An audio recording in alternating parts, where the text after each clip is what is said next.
The Subcommittee on Energy will now come to order. The chair recognizes himself for 5 minutes for an opening statement. Again, good morning and welcome to today's Energy Subcommittee hearing to discuss legislation authorizing the Pipeline and Hazardous Materials Safety Administration's Pipeline Safety Program.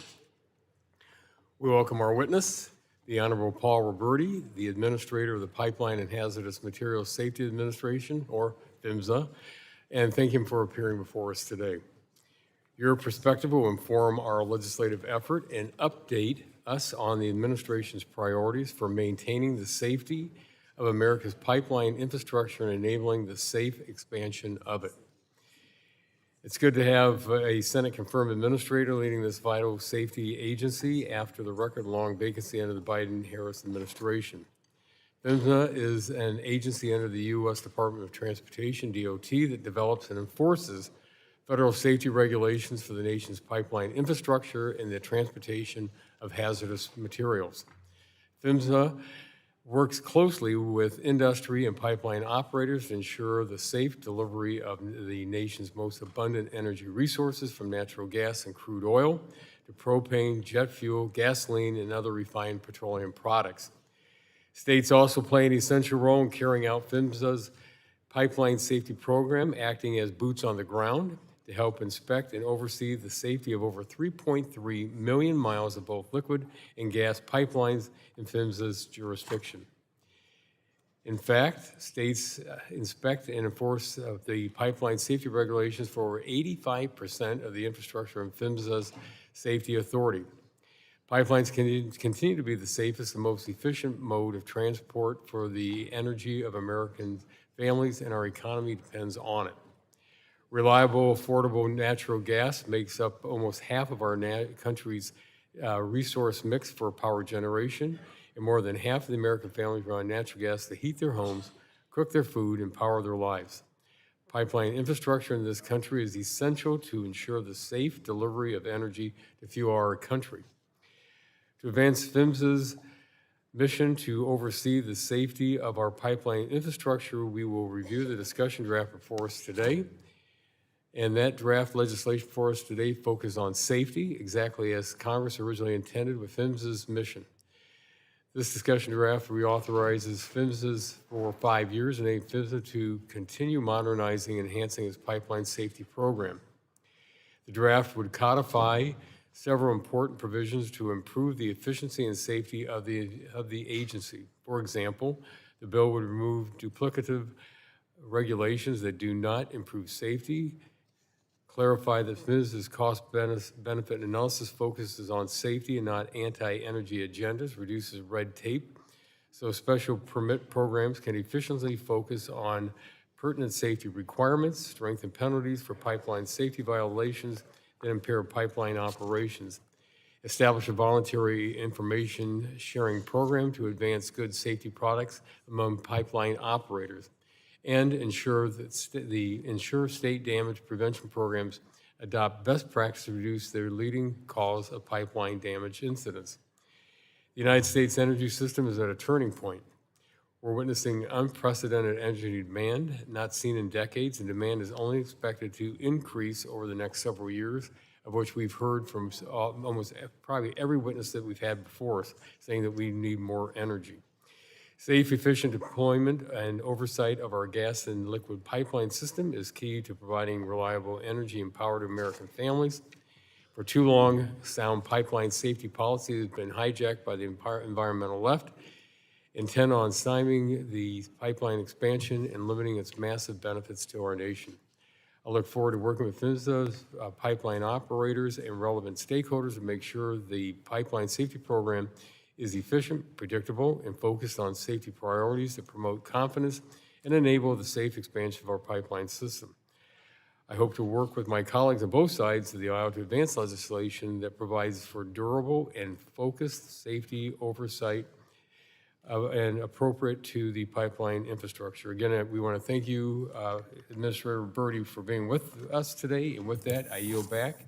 And the chair now recognizes the gentlelady from Florida's 14th District, the ranking member of the subcommittee, for 5 minutes for an opening statement. Well, thank you, Mr. Chairman, and welcome to Administrator Roberti. Colleagues, pipeline safety should be a bipartisan priority for this committee. It should be easy to agree that pipeline safety requires adequate resources, it requires a robust professional workforce, and a regulator willing to do its job to keep Americans safe. Congress has proved that we can deliver on those goals, and we've done it in a bipartisan way. We passed the Pipes Act of 2020 to address methane pollution and improve safety standards for gas gathering lines and other pipeline segments.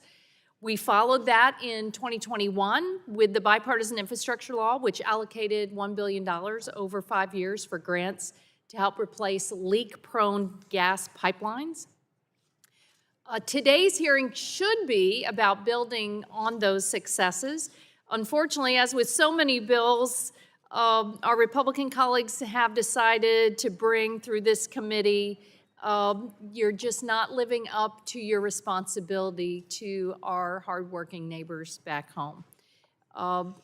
Because it appears, based upon the work product from the Republican side of the aisle, that you are not serious about pipeline safety. You've allowed the office, PHMSA's Office of Pipeline Safety Authorization to lapse for over 2.5 years. Meanwhile, the Senate Commerce Committee passed a bipartisan PHMSA reauthorization bill.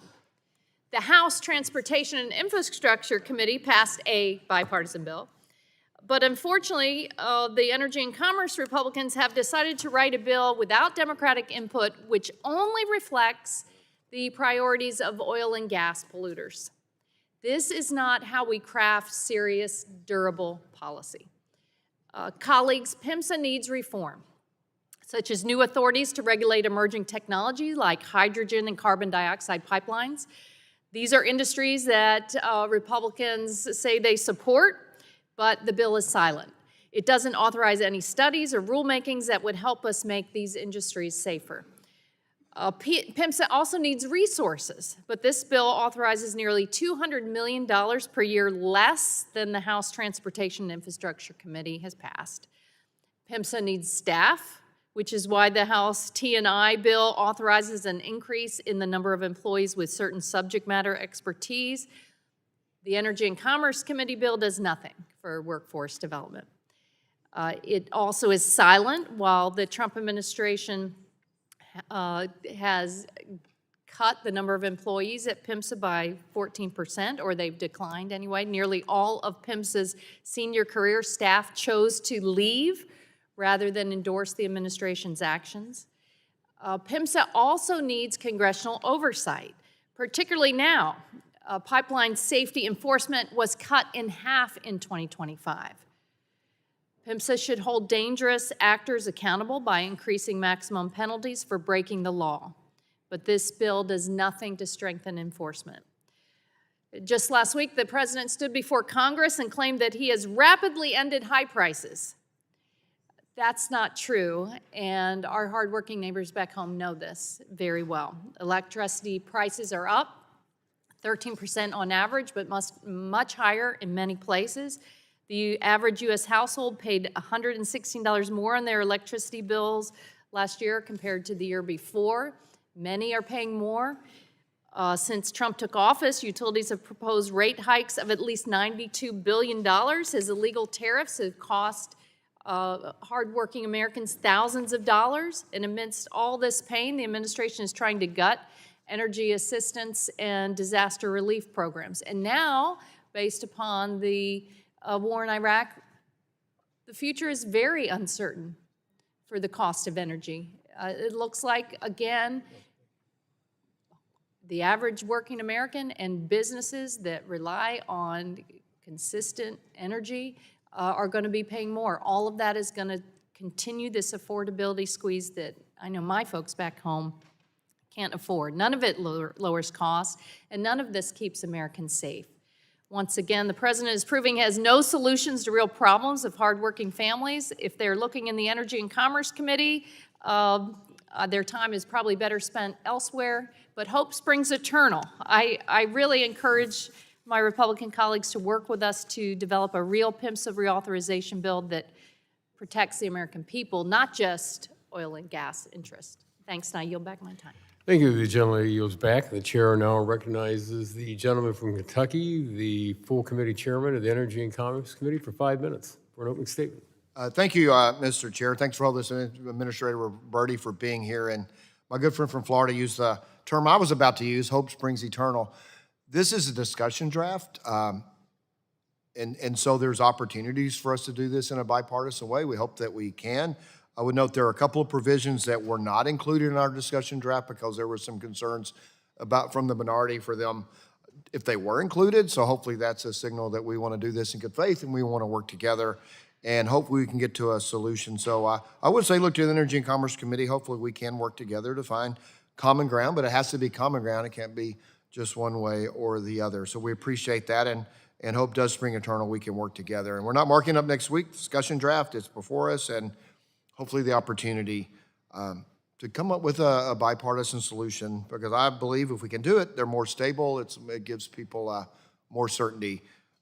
So we'll continue to work that direction. So, but PHMSA's pipeline safety program promotes safe delivery of more than 2/3 of our nation's energy products to market through its regulations and oversight in partnership with state safety programs.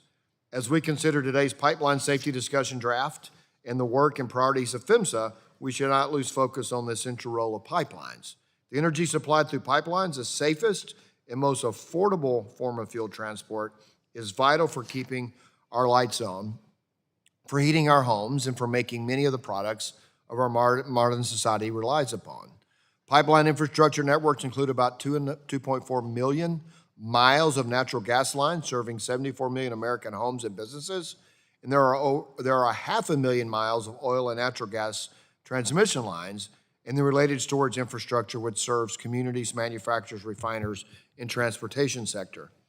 The recent winter storm, Fern, clearly demonstrated the benefits of this essential infrastructure. People had the gas they needed to heat their homes during one of the largest cold weather emergencies in years, and natural gas-fired power generation had the supplies to produce the power needed when demand reached its peak. This was life-saving performance made possible by the pipeline transmission and storage network that is designed to deliver the fuels Americans need when they need it. We need a regulatory system designed to serve the life-saving value of a safe and efficient pipeline infrastructure, and we need to expand capacity to expand the benefits of energy. More capacity means lower prices. The discussion of the draft today provides a great opportunity to meet what should be a bipartisan goal of expanding the safe delivery of affordable, reliable energy. I look forward to working with my colleagues to provide the tools and guidance this administration needs to get this done right. Thank you, and I yield back.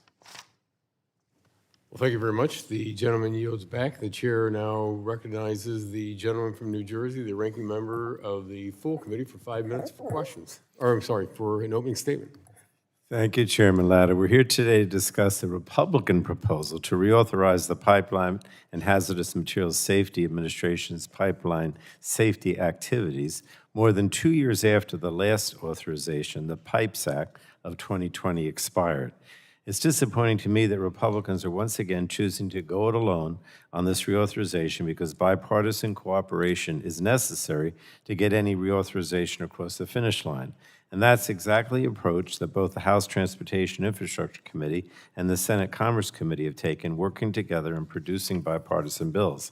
It's also troubling that Republicans are choosing a partisan path when you look at how the Trump administration has weakened and radically altered PHMSA's pipeline safety program over the last year. Enforcement activities have fallen off a cliff.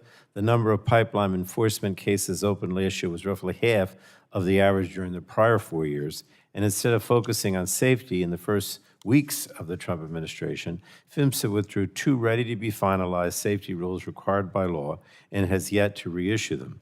PHMSA staffing is also a major issue, with a 14% reduction in nearly all of its senior career staff choosing to leave. So even if the administration were to suddenly recognize the importance of keeping our pipeline safe, it's unclear to me if PHMSA has the resources and staff necessary to aggressively enforce our nation's pipeline safety laws. So, Administrator Roberti, I was frankly hopeful that with your confirmation, the bleeding and disorder at PHMSA would stop, but unfortunately that has not been the case. In recent months, PHMSA has been engaged in a bogus audit of grants given to the Pipeline Safety Trust the nation's only nonprofit dedicated to pipeline safety. For months, PHMSA suspended reimbursements to the Pipeline Safety Trust and now is only allowing the resumption of the grant on the condition that it not be used to compensate the Trust's executive director, who testified before this committee last year on pipeline safety. To me, this looks a lot like retaliation against the only organization working to shine a light on the Trump administration's dangerous PHMSA agenda, and it's unacceptable and cannot happen again. You also recently issued a memo indicating that PHMSA would waive enforcing pipeline safety rules for pipelines helping Trump's so-called energy dominance agenda. And Administrator Roberti, PHMSA does not have the authority to selectively enforce our nation's laws based on whether the president thinks a pipeline is important or not. So let me now turn to the discussion draft before us today.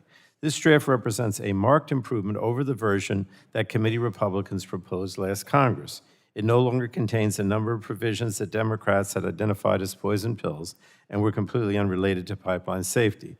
However, any pipeline safety reauthorization must strengthen PHMSA's core safety and enforcement responsibilities, especially in light of an administration that seems unwilling to do so. And on that count, this Republican bill falls short. The bill fails to reauthorize a few provisions from the PIPES Act, including TAG grants and damage prevention programs that are vital to communities. It also fails to formally authorize the continuation of the successful bipartisan infrastructure law program to replace aging, unsafe distribution pipelines across the nation. The draft bill attempts to roll back a requirement from the 2020 law that PHMSA consider environmental harms and does nothing to push PHMSA to finalize safety rules for carbon dioxide pipelines and methane leak detection. And finally, the bill does nothing to enhance PHMSA's ability to fight back against companies flouting its safety rules and regulations. And that's not to say the bill is all bad. I support the establishment of a voluntary information sharing system, and I also think that pushing states to adopt best practices for their one-call excavation programs is a good idea. But the bad in this discussion draft outweighs the good. Committee Republicans should learn the lessons of the partisan approach they took last Congress and not repeat the same mistakes. There is ample time to negotiate and alter the bill before a markup, and I'm hopeful we can get to a bipartisan product just like the other two committees have done. If we can't, then we risk further delaying reauthorization of PHMSA's critical pipeline safety authorities. And I don't think that's acceptable, and I don't believe Republicans do either. So, Chairman Ladd, let's work in a bipartisan fashion so we can produce a bill that keeps the American people safe. And I thank you. Yield back the balance of my time, Mr. Chairman. Thank you very much. The gentleman yields back. And this now concludes member opening statements. The chair reminds members that pursuant to the committee rules, all members' opening statements will be made part of the record. Again, we want to thank our witness for joining us today and taking the time to testify before the subcommittee. Our witness will have an opportunity to give an opening statement, followed by a round of questions from our members. Our witness today is Administrator Paul J. Roberti, the Pipeline and Hazardous Materials Safety from the Safety Administration. And before I recognize you, just some quick housekeeping. If you pull that mic up to you close, we'd appreciate that. And also with the lights, you'll have 5 minutes. They'll have 4 minutes. They'll be green, one minute when yellow, and at red, time's up. So we appreciate you being here today. And at this time, you are recognized for 5 minutes for an opening statement. Thank you. If you make sure that button's on there, thank you. Chairman Latta, Ranking Member Castor, and members of the subcommittee, thank you for the invitation to testify on the reauthorization of the U.S. Department of Transportation's Pipeline and Hazardous Materials Safety Administration's Pipeline Safety Program. I appreciate the subcommittee's support for PHMSA's vital work for ensuring the safety of our nation's vast energy transportation network. Safety drives everything we do at DOT and PHMSA. Our goal is a zero incident future for the nation's network of over 3.3 million miles of pipelines transporting oil, gas, and other energy products all across the country. A modern, safe, reliable transportation network is critical to ensuring American homes and businesses always have access to the energy needed to power daily life. PHMSA's Pipeline Safety Program has 3 key elements: updating or developing new regulations, policies, and guidance for operators, using our inspection enforcement process to hold pipeline operators accountable, and supporting research into new and promising technologies. Each of these three elements is critical to ensuring the safety and reliability of our pipeline network, which is more important than ever as the nation experiences an energy renaissance propelled by innovative production technologies and growing global demand for U.S. energy. Under Secretary Duffy's leadership, the PHMSA team has been hard at work, unleashing American energy and delivering on President Trump's America First agenda. PHMSA is operating more efficiently and effectively than ever before, initiating more pro-growth, pro-safety rulemakings in the first year of this administration than in the previous 4 years combined. Our regulatory agenda has been heavily focused on modernizing regulations and on eliminating unnecessary and outdated requirements that do not advance safety. Many of PHMSA's regulations have not been updated in decades, and last year we initiated several concurrent efforts to update key sections of our code to enhance safety and encourage continued industry innovation. At the same time, PHMSA has revamped its enforcement program to ensure the process is fair while continuing to hold operators accountable. PHMSA announced new inspection enforcement priorities for the agency last year, a first-of-its-kind effort that recently led to the issuance of the highest proposed civil administrative penalty in the agency's history. The agency is also deploying its investigators earlier and more often to ensure that we are on site when incidents occur. PHMSA remains laser-focused on safety, which is why we have also redirected the agency's research and development program to focus on projects that will improve the safety of our existing infrastructure and to keep it operating safely for years to come. PHMSA's most recent pipeline safety authorization expired in 2023. While the agency has continued to operate since then, we appreciate the subcommittee's attention to extending our authorization using a streamlined approach. PHMSA is continuing to work to complete several outstanding mandates from past reauthorizations, and your bill will allow us to focus on advancing those priorities without adding to the agency's backlog. The committee's proposed approach introduces important statutory reforms aligned with the administration's efforts to modernize the agency, such as reforms to our special permit program. I've been a public servant most of my career, and I am honored to return to PHMSA as administrator after 4 years in which the agency's top post was left vacant. Having served as both a state utility regulator and as PHMSA's chief counsel, I know how critical the agency's work is to ensuring public safety, and I am grateful that President Trump has prioritized returning the agency to its core safety mission. Today's PHMSA is more efficient, effective, and responsive than ever before.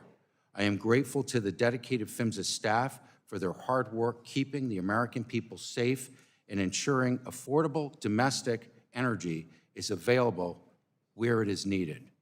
In closing, thank you again, Chairman Latta, Ranking Member Castor, and members of the subcommittee for holding this hearing and for the opportunity to share my vision for a modern PHMSA. I look forward to your questions. Well, thank you very much for your testimony, and we will now move into the question and answer portion of our hearing, and I'll begin the questioning and recognize myself for 5 minutes. Mr. Roberti, we often discuss affordability. Will increasing pipeline infrastructure help drive down energy prices? I'm sorry, We often discuss affordability. Will increasing pipeline infrastructure help drive down energy prices? Absolutely, Chairman. The nation's pipeline network, it remains the envy of the world. The amount of energy moved safely to propel our economy and our way of life is really, it's an incredible story. That infrastructure is critical. We're not a permitting agency, but to the extent that the nation will need more energy, and we know that to be the case, then the safest way to move that energy to homes and businesses and to power plants that support the electric grid is through pipelines. As a regulator, you have a key role in enabling the safe expansion of the pipeline infrastructure. What are your priorities in terms of expanding our pipeline infrastructure in a safe manner? So our priorities are to breed trust in the safety of the transportation network. It's to be an effective, streamlined, respected regulator to ensure that the code, on the one hand, the regulations, which are in this book here, are modernized, that they're clear, that they're up to date, that they take advantage of, that they reflect the engineering and technologies of today and not from decades ago. And on the other hand, I think it would fall into three categories: compliance, enforcement, and accountability. The industry needs to be held accountable to run their operations safely, and I am highly, highly committed to that. You know, you mentioned something, you talked about modernization of the regulations and also being clear. You know, that word clear, when you talk about the federal government, could also be kind of muddy. So what do we need to do on those regulations to make sure they're clear for people across the country? So that's a really good question. One of the efforts I bring, and my entire leadership team, are folks that have been in the federal government before. So we come back with an understanding of how the government works. When we write regulations, less words or more. We need to be very, very clear about what these regulations do so that we have transparency and a full understanding by the industry of what they need to do. So having clear regulations is one piece of it. The other side of it is, I think, to make sure the industry knows where we are targeting our enforcement, and our reprioritization of our enforcement in the last year has sent a clear message to the industry of where we're going to target our enforcement so that they can focus on those areas of their system, because we're going to be coming out and inspecting in areas such as integrity management programs, activities in high consequence areas, and especially if an incident or accident occurs, we are going to be there and we're going to investigate it, and we're going to make sure that the code was complied with. Well, thank you. PHMSA is responsible for not only developing the safety regulation, but also enforcing. You're just mentioning that. Explain how you are prioritizing enforcement to ensure the most significant safety concerns are always addressed. Yeah, so historically, PHMSA inspectors went out, and typically they would be, citing everything and anything. And the reassessment of the enforcement program was to focus on areas where safety would be most impacted. So again, as I mentioned, high consequence areas, control rooms and leak detection, knowing when a leak is occurring so that it can be addressed immediately. Accidents and incidents, avoiding accidents and incidents. Excavation damage, which I know is the subject of this bill. Areas where we are seeing the greatest impacts to safety and impacts on the environment is where we're prioritizing enforcement. That sends a clear message to industry where they should devote their resources, because that's where we're going to be looking. Well, thank you. My time's almost expired, and I will submit my other questions, written questions to you, and I'll yield back. And at this time, I recognize this is the gentlelady from Florida, the ranking member of the subcommittee, for 5 minutes for questions. Thank you, Mr. Chairman. Welcome, Mr. Administrator. Thank you. The Pipeline and Hazardous Materials Safety Administration's Pipeline Safety Program oversees the safety of 3.3 million miles of oil, gas, and other pipelines that stretch across the country.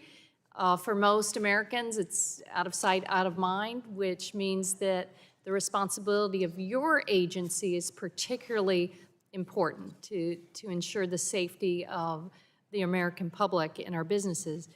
Over the last 10 years, there have been an average of over 620 pipeline safety incidents each year, resulting in an average of 43 injuries and 11 deaths. And these numbers, unfortunately, are climbing every year.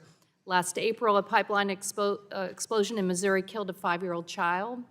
Meanwhile, in January 2024, an explosion from a natural gas line in Fort Worth, Texas, injured 21 people.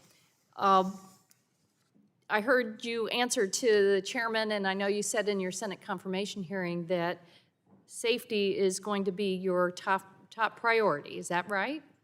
Yes, yes, absolutely. The mission of safety. Yet, it's very concerning that since 2024, the number of employees at PHMSA has decreased by more than 14%. Aren't you concerned with the ability of your agency to keep folks safe when you're losing many of the experts that should be tasked to do that? So you're correct. We've lost some staff, but those, if you look in a broader context, when I was chief counsel just a few years ago, the agency's budget and the staffing was, the budget was almost double. So where we are today, all of the administration's efforts to reduce workforce did not touch critical safety workers. So the inspection and enforcement divisions have seen not big reductions, and we're working to hire there. Mr. Administrator, I hear what you're saying, but we are also watching what you're doing, and we understand that pipeline safety enforcement was cut in half in 2025. So it's not computing there. It's what the actual results rather than the rhetoric is what the Congress is focused on. Mr. Administrator, the bipartisan infrastructure law created PHMSA's first ever infrastructure grant program, designating $1 billion in grant funding to repair, rehabilitate, and replace gas distribution pipelines. The grants were wildly popular. Hundreds of communities across 29 states were able to take advantage of these grants, including one across the bay from where I am in Clearwater, Florida. Do you believe that the Congress should fully fund and authorize that important initiative? Well, I know that free money is always wildly popular, and let me place that in context. The grant program focused on publicly owned gas systems. Investor-owned gas systems were not part of the grant program. So I come from Rhode Island to serve as I said when I got confirmed, I came from Rhode Island to serve my nation. In my state, with an investor-owned utility, we have made investments and efforts to replace cast iron, bare steel, and high-risk infrastructure over the course of 20 years.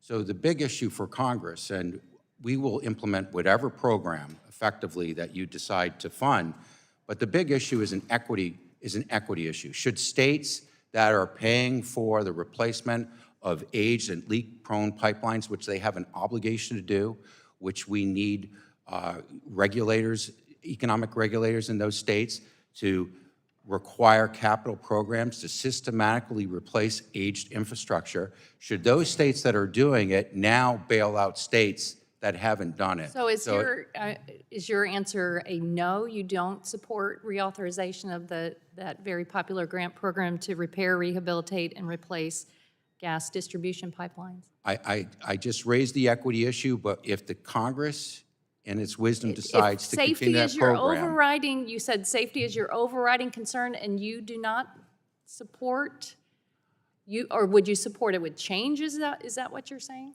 I support the regulations require all operators to make investments and to address leak-prone, high-risk infrastructure, and whether or not the taxpayers pay for it or those utilities do what all other utilities are doing across the country, particularly in states where they don't have publicly owned gas systems.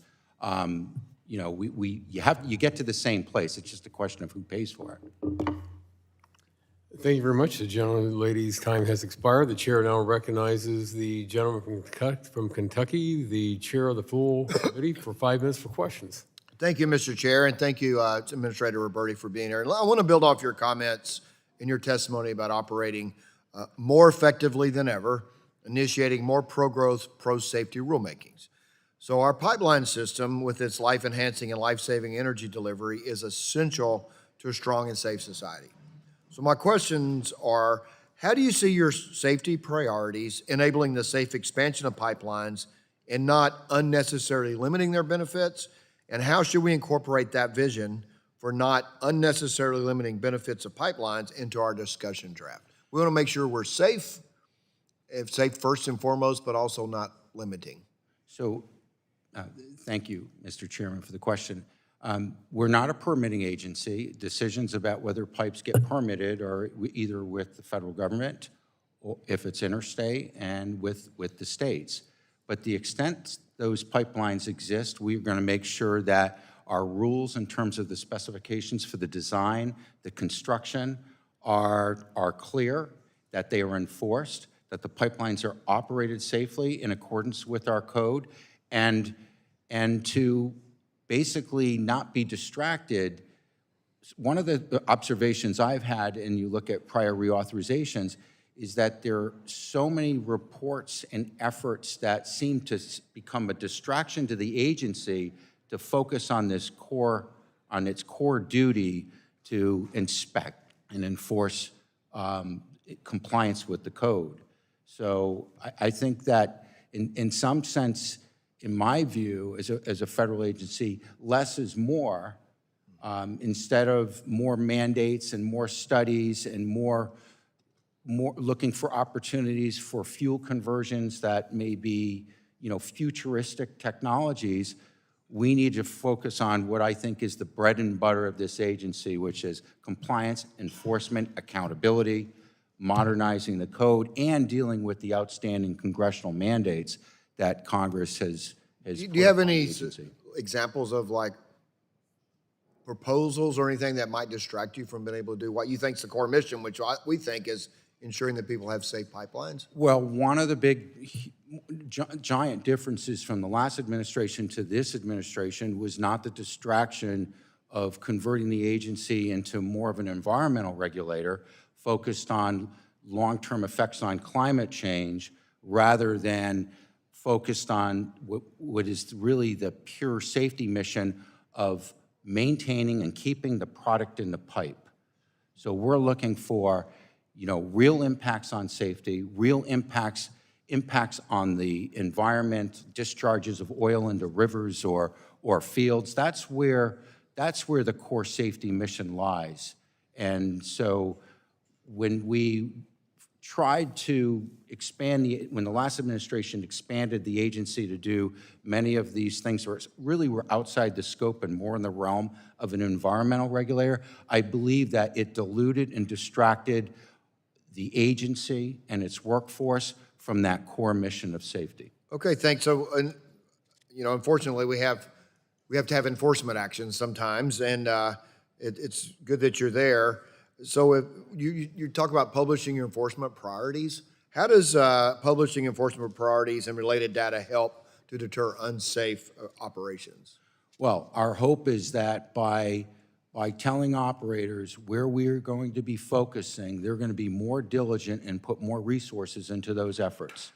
Leak detection, integrity management in high consequence areas, excavation damage prevention, which is predominantly done by our state partners. But those are key areas where we want to, and certainly avoiding incidents and accidents. The number of incidents and accidents,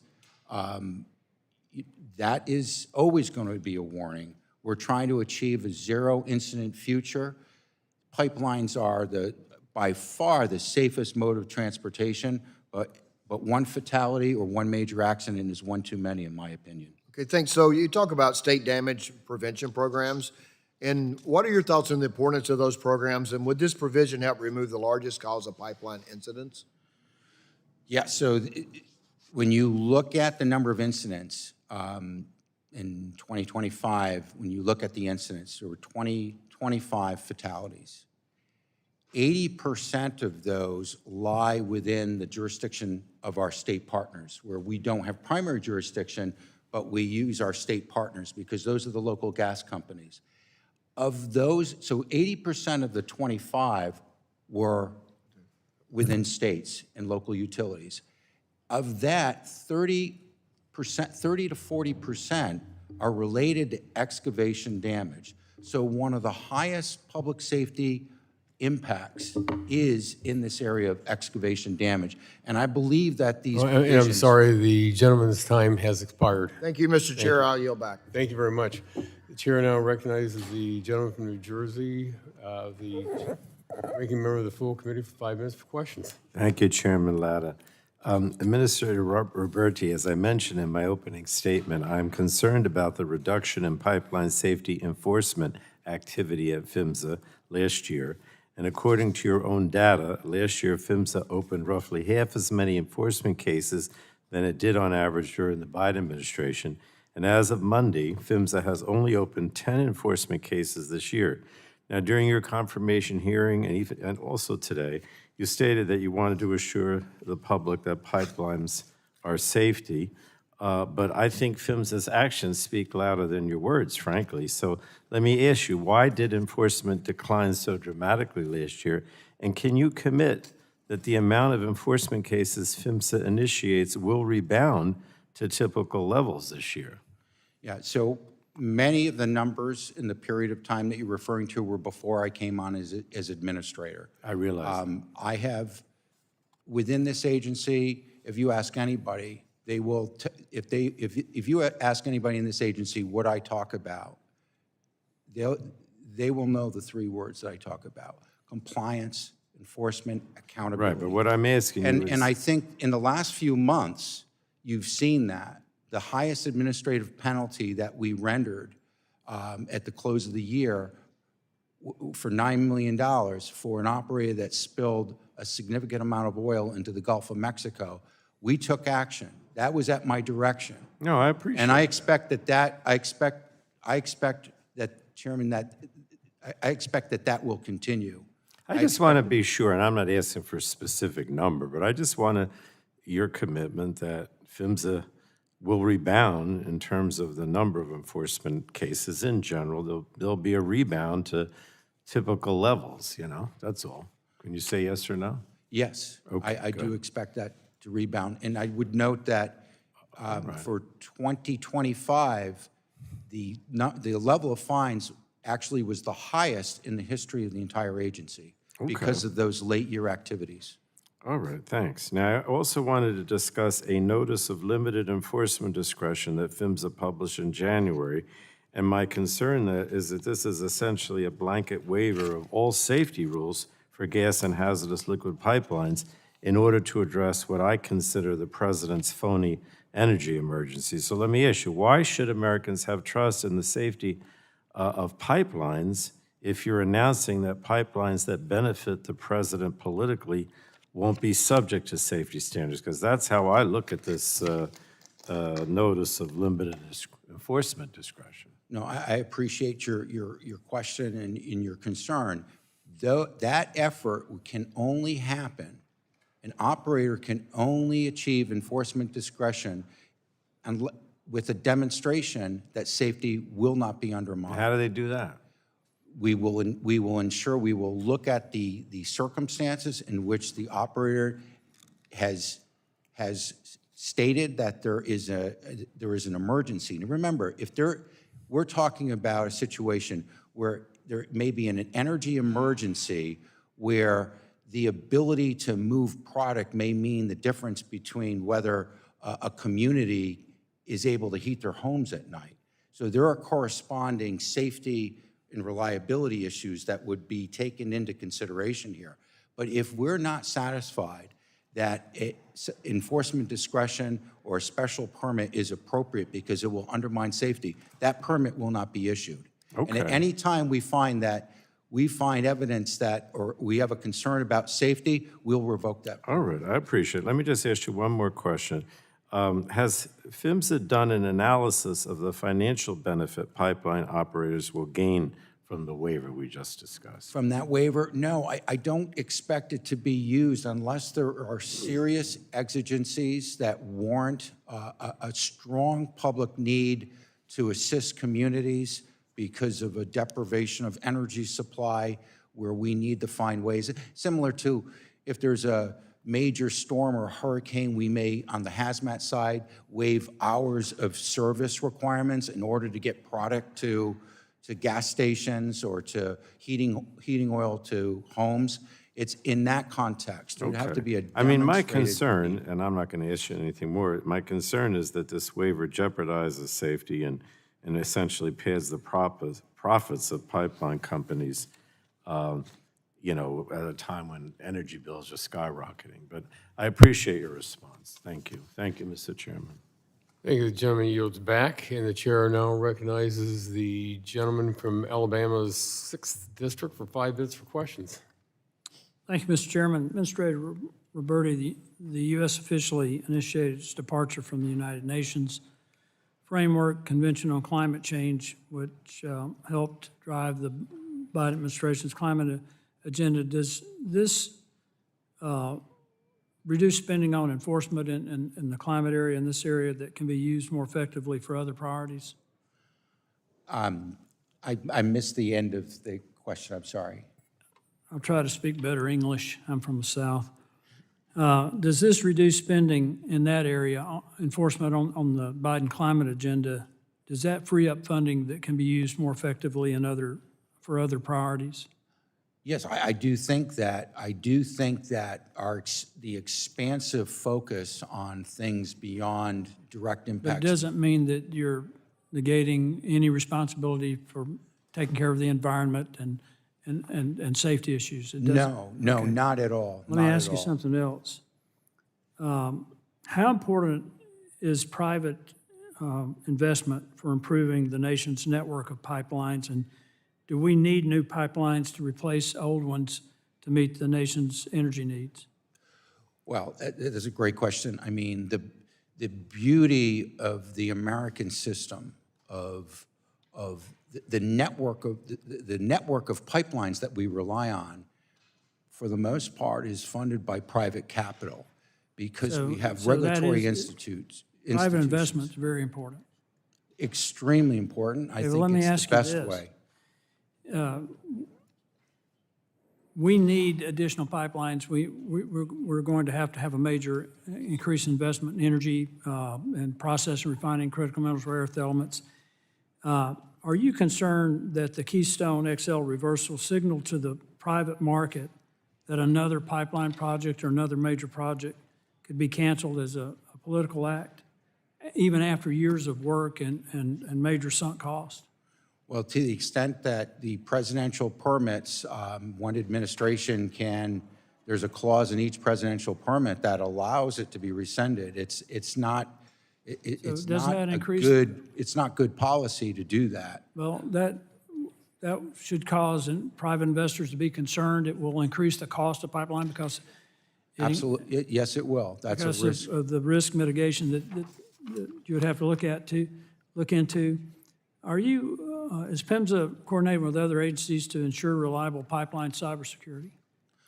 Yes, we do. We have a memorandum of agreement with the Department of Homeland Security and the Transportation Security Administration.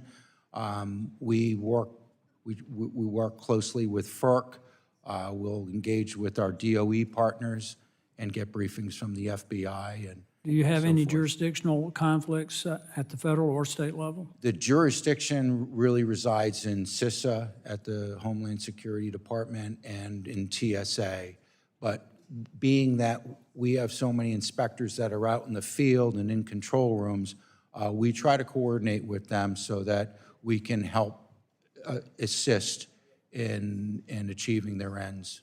Let me ask you, PHMSA has been mandated by Congress to complete the idle pipeline rulemaking as part of the 2020 reauthorization. Pipeline operators need regulatory certainty from PHMSA for situations where they suspend normal service on pipeline systems due to changes in market conditions in which the status of the pipelines is either active or is neither active nor abandoned. The current PHMSA Pipes Act 2020 chart, which tracks the progress of pipeline safety rulemakings, projects publication of a notice of proposed rulemaking on idle pipelines by February of 2027. Could you provide an update on implementation of the idle pipeline rulemaking? Yes, so I'm very aware that's one of our mandates. Our teams are working on it. We hope to advance that to an NPRM by fall. And I think there are good reasons to do so. Okay, it's going to be very important that we have this, again, because of the emerging energy needs that we need. And I think in terms of upgrading and expanding the network of pipelines across the country. So, Mr. Chairman, with that, I'll yield back. Thank you very much. The gentleman yields back. The chair now recognizes the gentleman from California's 50th District for 5 minutes for questions. Thank you, Mr. Chairman, for holding this important pipeline or hearing on pipeline safety. My local utility, San Diego Gas and Electric, manages over 16,000 miles of natural gas pipelines. Those pipelines are a critical component of our energy infrastructure. They help keep the lights on for us and similarly for millions of Americans across the country. And every witness before the Energy Subcommittee has been clear this year, we need more of everything, whether it's transmission, pipelines, renewables, or gas. And that's why ensuring that this infrastructure is safe and appropriately regulated is critical, both for the safety of our communities and for the long-term competitiveness of the natural gas and pipeline industry. Unfortunately, the regulatory pendulum swing, especially when it comes to pipeline regulation, can stand in the way. And at the EPA, the Obama administration issued methane control rules. Trump repealed them. Biden put them back, and now Trump is repealing them again. And we're seeing it that at PHMSA, specifically regarding standards for pipeline leakage and safety standards, we had the Bipartisan Pipes Act of 2020, which was signed into law by President Trump. It mandated that these rules be updated and finalized within a set amount of time. Unfortunately, the Biden administration delayed. They blew past that deadline, and they only issued rules on their way out the door. The Trump administration then promptly and without explanation declined to finalize them. So that enforcement ambiguity, combined with the drop of enforcement that Mr. Pallone talked about, is leaving industry and communities with some uncertainty. That's why I introduced a bill with Representative Carter of Louisiana and Senator Lujan, which would codify the draft rule and modernize decades-old standards for gas pipeline leak detection and repair. The bill would not disallow future updates to the rule or discourage future innovation, but it provides regulatory certainty for industry to make sure there are durable rules that they can follow. Updated rules are estimated to deliver up to $1.5 billion in net benefits to industry and consumers, while eliminating up to 500,000 metric tons of methane emissions. And I would just pause to say that with regard to methane emissions, it is a serious environmental concern, sure, but it's also a customer demand issue.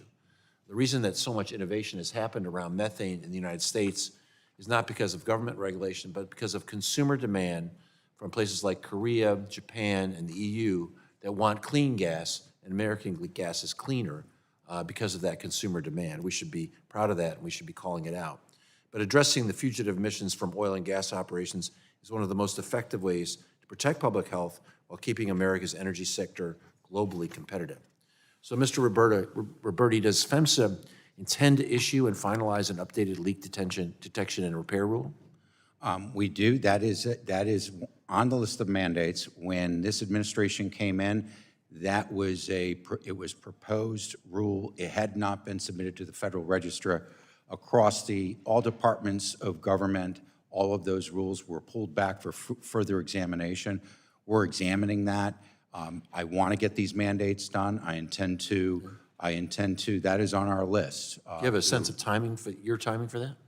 That one, it is probably not this year, but it is something we definitely want to address.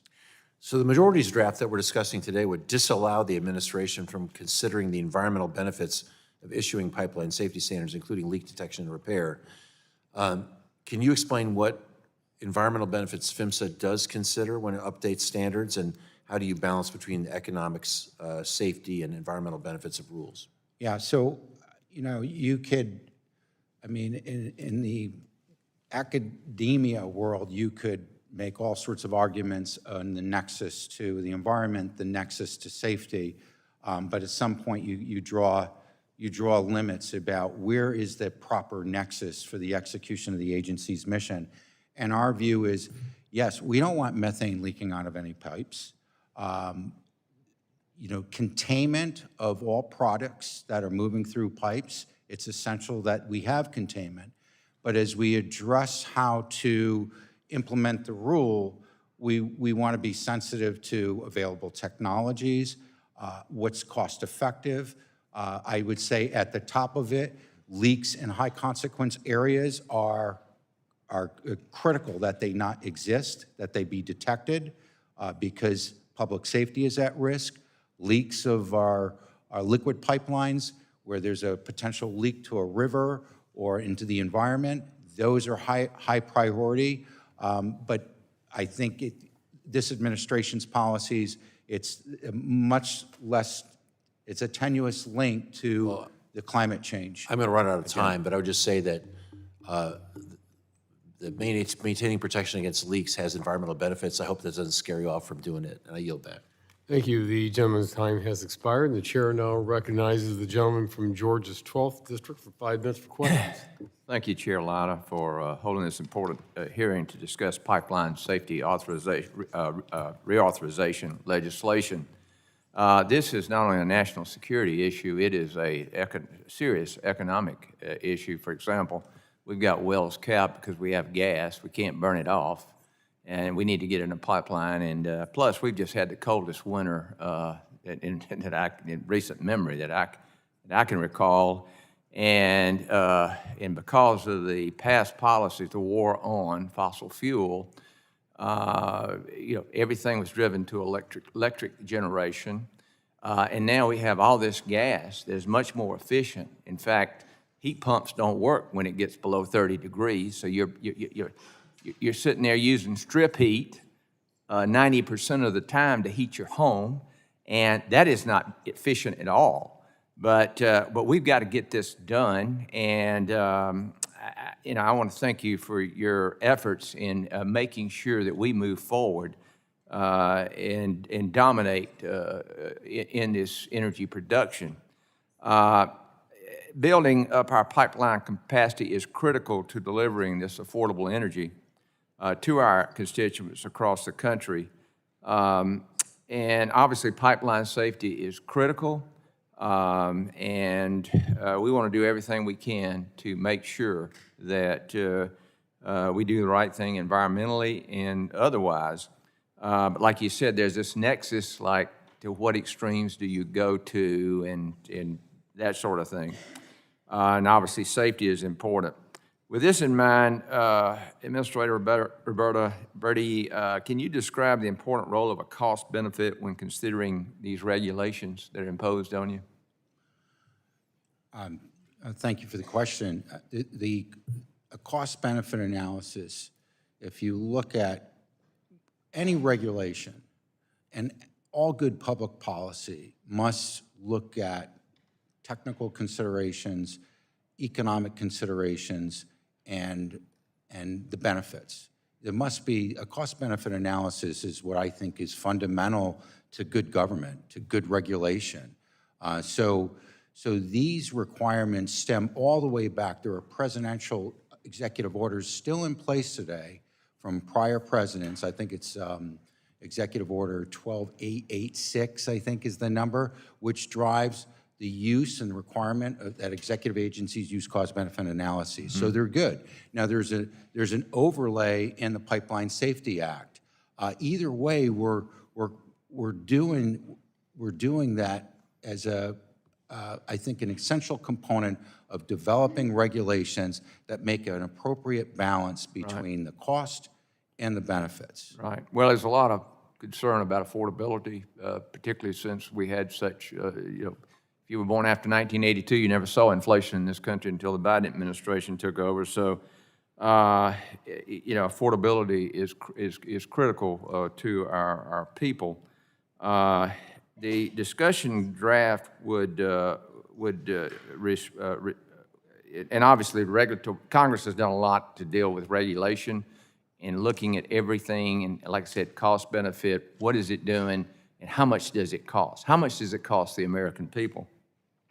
Would you agree good policy should de-emphasize non-U.S. benefits given they can result in extra costs without benefiting taxpayers? Did you say not Yeah, non-US? yeah. No, I wouldn't agree with that. Okay, all right. During a previous subcommittee hearing, I mentioned the need to reform the special permit program. How does this discussion draft modernize this process so that we can expand pipeline infrastructure projects while maintaining safety and ensure the process is beneficial? Well, I know that the last administration had tried to move the program forward, but did so and created, required a NEPA analysis, the National Environmental Policy Act, and it was used as it basically complicated, and I think it was really unnecessary. It completely bogged down that program, and it never went anywhere. Right. And NEPA is, I mean, I don't need to tell you that there's a role for NEPA, but when you're talking about existing infrastructure and you're talking about using innovative technologies to advance safety and move product, it's not something that I know that I would believe NEPA is triggered. And I've done my share of NEPA cases. I've argued them in the U.S. Courts of Appeal, so I know a little bit about this. But we have somewhat distorted the role of NEPA. And I'm sorry in our that the process. I'm out of gentleman's time. time is I yield back. Thank expired. you, sir. Thank you very much. The chair now recognizes the gentleman from New Jersey's 8th District for 5 minutes for questions.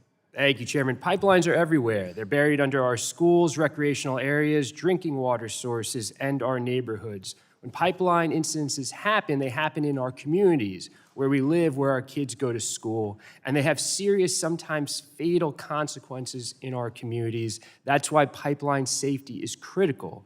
Last Congress, I discussed a 2020 CO2 pipeline rupture in Mississippi, which resulted in mass carbon dioxide poisoning. 200 people were evacuated, and at least 45 people were hospitalized. So the stakes of pipeline safety aren't hypothetical. They're very real. And it is the responsibility of the government to protect our communities and prevent another accident like this from happening again. Mr. Roberti, your testimony highlights that, quote, safety drives everything you do at the Pipeline Hazardous Materials Safety Administration's Pipeline Safety Program. And key elements of PHMSA's pipeline safety program include updating and developing regulations, enforcement to hold pipeline operators accountable. Is that correct? Just yes or no? Yes. Thank you. In January of last year, PHMSA issued a notice of proposed rulemaking for CO2 pipelines in response to the 2020 accident we discussed earlier. This rule would have required emergency responders to be trained on hazards specific to CO2, expand PHMSA's jurisdiction to cover more pipelines carrying CO2, and address other safety issues that came out of the Mississippi accident. But Mr. Roberti, PHMSA withdrew this rule last year. Is that correct? Yes or no? It was not a rule. It was on the website. It was never went to the Federal Register for whatever reason. So how would you describe it? So that was It was a safety precaution in response to the 2022 Mississippi accident that occurred. So the Satarsha incident was a very serious incident. And so That's what acknowledged. was the response to it that you were saying is not a rule? On the rule? So You're saying it was not a rule, so I'm asking you, how would you describe it? how would I describe it? It was an effort to develop a rule. It was never an actual rule that got posted in the Federal Register, and like every All right, so administration. that initiative is no longer being considered, yes or no? It is being considered because it's a mandate of Congress on the gaseous CO2 rules, and I've committed to address all of the mandates of Congress. That's a priority while I'm here as administrator. But that rule the scope of that rule was far wider and greater. In fact, if you look at Satarsha. I want to have a long conversation, but I have to move on. Because I do believe it's important rulemaking, however you want to describe it, given the real-life example that prompted PHMSA to initiate the rulemaking process, which was already required from a 2011 pipeline safety reauthorization, is now 15 years overdue. Can you tell me what these plans are that you described to take up this rulemaking? Are we going to see something potentially in the next 6 months? I don't know that we'll get to it in the 6 months, but we are going to get to that because it is a mandate, and I've instructed my staff that I want to get all the mandates done. All right, please push it forward, right? Because we've seen the consequences in places like Mississippi, which colleagues across the aisle represent. It's important to do. Your The testimony. That Satarsha incident, though, had that operator complied with existing regulations under Part 195 Right, but the of this rulemaking code, was about it would never happen. how we prepare when these accidents happen and making sure our emergency staff is prepared for the unique dynamics of CO2 accidents. So I understand what you're saying, but the response was about how do we train our first responders, which is critically important and should be supplemented. I have to move on. And they failed. I'm sorry, I have to move on. Your testimony also highlighted that enforcement and holding pipeline operators accountable are also key to PHMSA's mission. Is that correct, yes or no? I'm sorry, Yes, sure. In your testimony, it's highlighted that enforcement and holding pipeline operators accountable are also key to PHMSA's mission. Is that correct, yes or Absolutely. no? Yes. Because according to a Politico article from this January, the Trump administration has slashed pipeline enforcement in 2025, bringing about half the average number of cases as in previous year. PHMSA also announced it would cease enforcement against any pipeline operators who claimed that they had to violate safety standards to accommodate the president's claimed, quote, energy emergency. That doesn't sound like it's in line with PHMSA's commitment to holding pipeline operators accountable. It sounds like just another way for pipeline operators to circumvent safety regulations. All of this is on top of a 14% decrease in staffing since President Trump took office. We've talked about that we need more pipelines. We have less staff to make sure that everything's done properly and safely. So an already under-resourced and understaffed agency experienced a 14% drop in safety and staffing levels, and the bill we're considering today provides an even deeper funding cut to this agency. These are the challenges that we have with our friends across the aisle.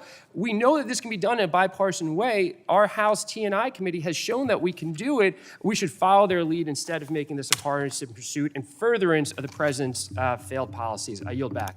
Thank you very much. The gentleman's time has expired and yields back. The chair now recognizes the gentleman from Ohio's 12th District for 5 minutes for questions. Thank you, Mr. Chairman. Administrator, thank you for being here. I will give you the opportunity, if you would like to finish the discussion on the CO2 incident and finish that as you were explaining.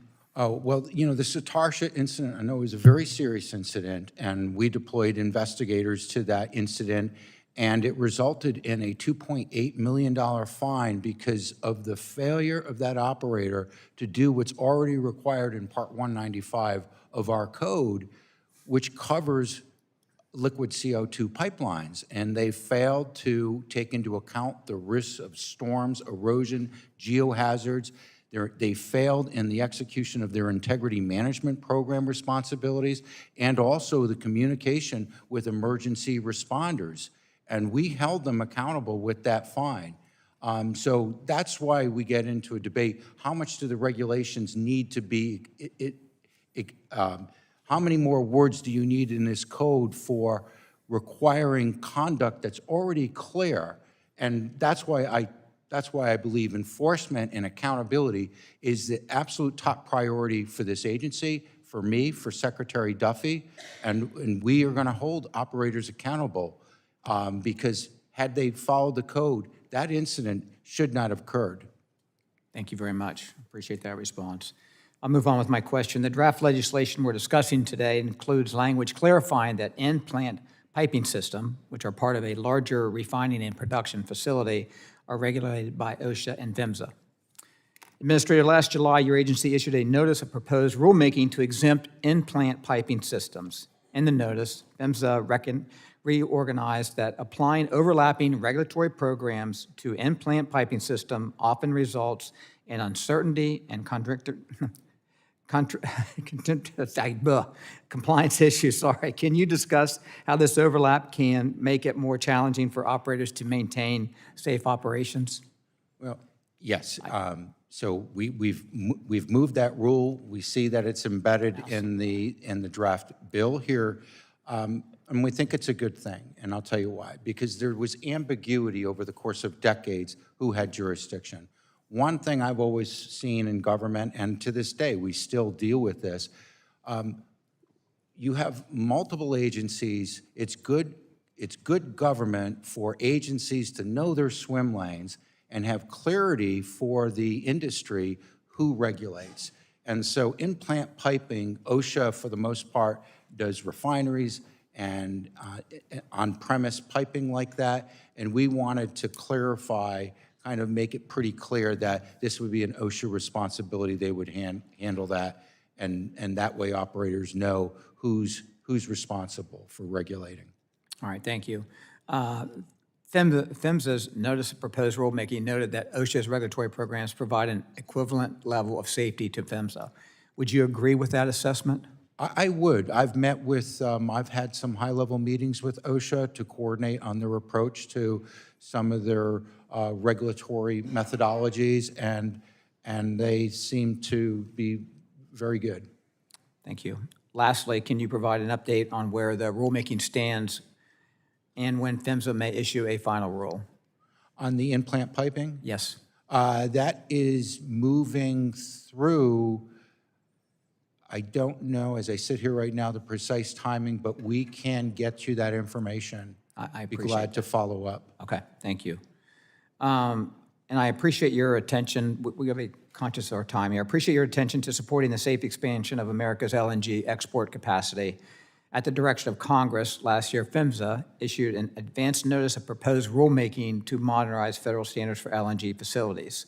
Following comments from the LNG industry and interested parties, do you believe there is room for PHMSA to do better coordinate with FERC and the U.S. Coast Guard to prevent conflicting or unnecessary regulatory requirements? Absolutely. As my prior example about having appropriate swim lanes, it makes no sense as the agency with safety jurisdiction to send inspectors out to inspect an LNG facility, only to find out that FERC, after granting a permit, has a whole team there doing the same thing for another week or two. All right, So swim lanes are important. It's better government. All right, I'm only going to leave you 15 seconds here. And is this an issue the National Center of Excellence for LNG Safety will focus on in the future? That will be, I mean, that center, which we're excited we're going to be opening later this spring, will focus on knowledge management, best practices. We are working closely. We're going to work closely with FERC to figure out how we have a memorandum of agreement with FERC. I intend to meet with the chairman of FERC to. And I'm sorry, the gentleman's time has expired. The chair now recognizes the gentlelady from Virginia's 4th District for 5 minutes for questions. Thank you, Chairman Latta and Ranking Member Castor, for this important hearing today. PHMSA has the incredible responsibility of overseeing a 3.3 million mile-long network of pipelines transporting oil, natural gas, and hazardous chemicals such as ammonia and hydrocarbons. Maintaining strong oversight of these chemicals, highly volatile energy products, and the pipelines that transport them across the nation are an incredibly difficult but vital task. And that's why I'm disappointed in the current legislation as it stands. While the House Transportation and Infrastructure Committee and the Senate Commerce Committee have advanced bipartisan legislation geared towards maintaining strong pipeline oversight and providing funding to continue updating and maintaining aging pipeline infrastructure, this committee has proposed legislation, the Republicans on this committee have proposed legislation with no bipartisan input that underfunds and degrades PHMSA's ability to carry out the important task of overseeing America's pipelines. Most notably, this legislation includes provisions that strip requirements for PHMSA to consider environmental impacts in its safety standards. And this comes at a time when pipeline safety enforcement has plummeted at an alarming level and was cut in half in 2025 alone. Administrator Roberti, do you believe that community engagement, support, and transparency are important in the long-term success of a pipeline project such as those your agency oversees? We have our community liaisons. They are very important. They do a good job. We rely on them when an incident occurs. So yes, I do. Thank you. I agree that it is incredibly important.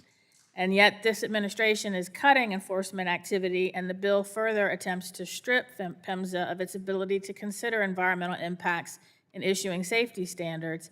I fail to see how any pipeline project under this administration or the parameters of the bill would garner any meaningful support or trust from impacted communities. There's no accountability. There's no guarantee that their environmental and related safety concerns will be considered for these massive projects. And I suspect that it's our historically disadvantaged communities that will continue to suffer those consequences. We've seen that time and time again in Virginia, where the same communities, mostly the ones that don't have the resources or have had the historical power to fight back against these projects, have been the ones that have been disproportionately impacted by these projects and their environmental and public health impacts. And I think that communities that have historically borne disproportionate environmental and public health burdens should not receive less oversight due to a lack of political access or fewer resources to man detention. So Administrator, does PHMSA track inspections, incidents, and enforcement outcomes in a manner that allows you to demonstrate with evidence that safety oversight is being applied consistently across communities, including those that have been historically overburdened by such programs and projects? So you raise an important area about transparency on what we do. When I came to this agency, I was chief counsel, but as I returned as administrator, one of the things I observed is that our website is not user-friendly. It actually does not show you the degree of work that our inspectors are doing out there. Every time a pipeline ruptures and we send out teams and we issue corrective action orders and there are remediation plans, you cannot easily see all of the activity we are doing on monitoring the remediation of these pipelines. And that's something that is a high priority. We're looking at we collect a lot of data, but when you go on the website, it is not user-friendly. I may not be so IT literate on how to find things on a website, but I think we can achieve great improvements. I want the public, I want communities to know when there's a pipeline in their community and something goes wrong or they're interested in it, I want them to be able to track the progress of or the situation and know exactly what PHMSA is doing on their behalf. Because right now, it doesn't look like, it looks like a black hole. Well, I can tell you it definitely does look like a black hole, and I can tell you there are a significant number of communities in Virginia over the past year, now that they are aware of just how many pipeline assets are concentrated in their communities, they are very concerned about the safety and what the federal government, what your agency is doing to keep them safe. And with that, I yield back. Thank you very much. The gentlelady yields back, and the chair now recognizes the gentlelady from Tennessee's 1st District for 5 minutes for questions. Thank you, Mr. Chairman. Thank you for being here, Mr. Administrator. According to the Common Ground Alliance, 2024 saw more than 170,000 reported damages to underground infrastructure. That includes pipelines and water and electric utilities, and there were nearly 9,000 incidents just in Tennessee alone. And during that same year, more than 1 million calls were made to 811 to help locate underground infrastructure before an excavation. You know, 811 is one of our most critical tools for pipeline safety. So my question is, what specific steps is PHMSA taking to strengthen public awareness and compliance with 811 requirements nationwide? And how can Congress ensure that states are given best practices for implementing their damage prevention programs? Thank you for the question. Yes, the excavation damage is a heightened concern when you, and I talked about it earlier, when you look at the number of incidents and you cited them.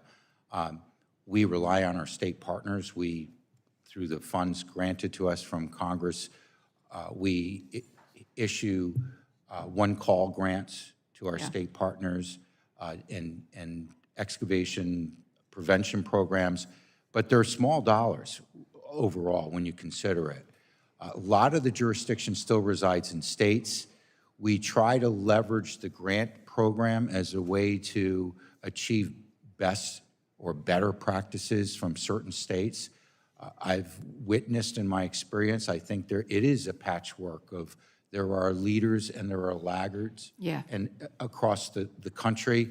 And that's why I think this provision, the leading practices that are specified in this draft bill, that I think the time has come for bolstering a national standard because, again, the impacts to the public, the amount of activity out there in terms of construction and everything that's under the ground, We probably need to have more training and more supervision. Well, let's go right into my next question. You know, those PHMSA technical assistant grants were established to ensure communities stay informed and strengthen pipeline safety at a local level. Last year, approximately half of PHMSA's technical assistant grant funding went to an organization where a recent audit found significant deficiencies related to financial practices. And it's unclear whether that organization used taxpayer funds for prohibited lobbying activities due to poor record-keeping practices. So as PHMSA evaluates future technical assistant grant awards, how will you ensure stronger financial oversight and accountability for the recipients? Well, we were charged by the administration, and the president issued a memorandum to look at funding and how funding was being used by NGOs. We did that. The audit was initiated before I came in as administrator, but the findings demonstrated that this particular organization, Congress chose to take most of our funding for technical assistance grants and give it to this organization. Yeah. And we have a whole bunch of smaller organizations. It's a highly competitive process, and we don't have enough money over there. And for this organization, we found it was clear as day that they were engaged in activities like lobbying, advocacy, litigation against my agency. Technical assistance is not giving federal taxpayer dollars from my agency and have them come back and toss bricks at the work we're trying to do to advance safety. It's a little bit messed up. Will PHMSA prioritize awards to organizations that focus on educating contractors and businesses and localities about excavation safety, damage prevention, and 811 compliances? I'm sorry, I missed the end of that. Will they prioritize awards to organizations that focus on educating these entities? Yes, we want to see, you know, to help with community engagement.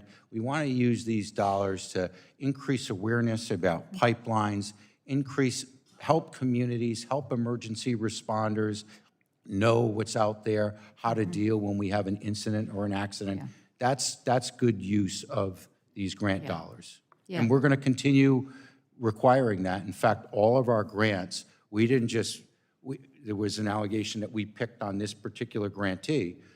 This is our largest recipient. There were issues there. We've addressed them, and we're going to make sure that all grantees using federal taxpayer dollars do the same. Well, you should have looked at them. Yeah, that you're doing your job. So I've got a few more questions, but I yield back, Mr. Chairman.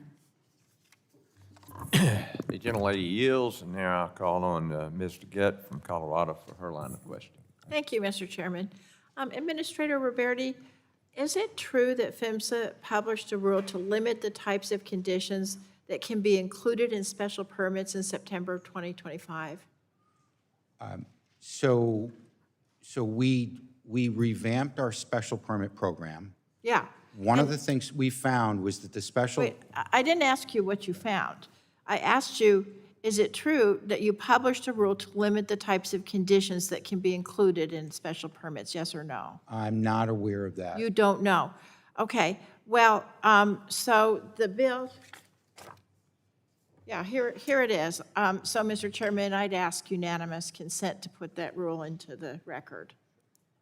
Mr. Chairman, I'd ask unanimous consent to put the rule that PHMSA enacted in September 25 into the record. Thank you. So I guess I will educate you then that the bill that the draft bill that we're considering today, the Pipeline Safety Authorization Act, would codify this rule. That's what the whole purpose of this is. So just to let you know.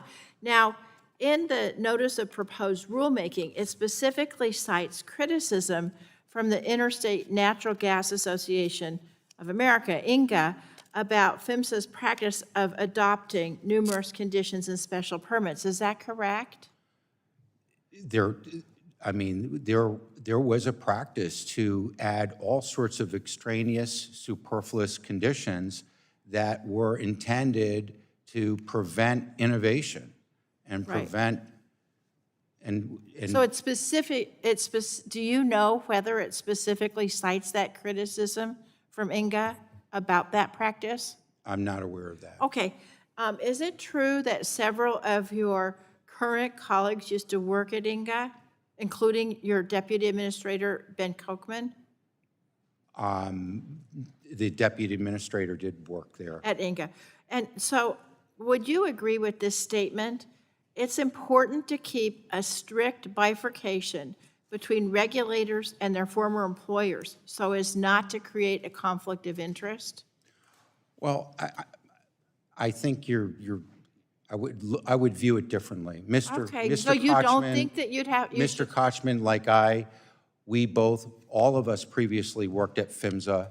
We went out and did other jobs. Sure. But in terms of discharging the duties of these positions where you're dealing with complex regulations, that knowledge and experience is important. When you come into this agency and you work for me, you adhere to the highest ethical standards, and if you don't have the safety mission at heart, then you're not on my team. I don't disagree with that, but of course, that's not the question that I asked either, is when somebody leaves the agency, don't you think that there needs to be a bifurcation between the interest that they're now representing in their current position and the previous position that they held at the agency? Yes, and there are Thank all... you. Okay, that's all I was trying to ask you. But there are also ethical requirements. Right.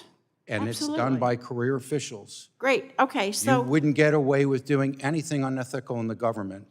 I Trust me. guess that's why we were concerned and dismayed that Deputy Administrator, is it Kochman? Kochman, yes. That Deputy Administrator Kochman recently published an advance notice of proposed rulemaking to get feedback on how to cut back repair requirements, in which he cited comments provided from Inga, which he himself authored while serving as Inga's Director of Pipeline Safety Policy. And I liken that to if I put a suggestion box outside my congressional office and stuffed it full of comment cards that I had written out. It looks like I'm interested in constructive feedback, but I don't have to institute any of the changes I didn't already plan on making. That's the way I see it. So I just want to ask you, do you see a deputy administrator citing his own comments previously made as a conflict of interest? If there were a conflict of interest, it would not have happened. We are very careful But about that. if the deputy administrator cited his own comments as a reason for his decision, don't you think that's a conflict of interest? The body of the document is worked up by career officials. It gets signed off on by, if it's signed off by a non-career official, everyone I know comments you on don't these want to regula- answer this question, but I appreciate you trying to. That would mean that no one who had any engagement in the real world of pipelines could ever work in this. No, what it would mean is they can't base their decisions on the comments on the very comments that they made. I yield back. Thank you. Dr. Miller-Meeks. Thank you for recognizing me, Mr. Chair. I'd also thank our witness for testifying today. As a representative for Iowa's 1st Congressional District, I know how much our communities depend on a safe and reliable energy network to power homes, farms, and businesses. And in fact, many of the communities within my district are asking for more pipelines and natural gas, not less. Much of that energy does move through extensive network of pipelines that crosses our states, including rural areas and small towns that don't always make the headlines when something goes wrong. Recently, we saw a significant pipeline explosion in Washington County that thankfully did not result in injuries, but it was a stark reminder that one incident in a rural field can shake an entire community's confidence.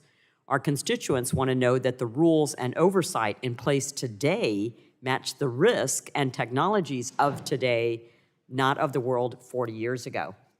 PHMSA has laid out a goal of zero incident future, and I agree that should be our aim.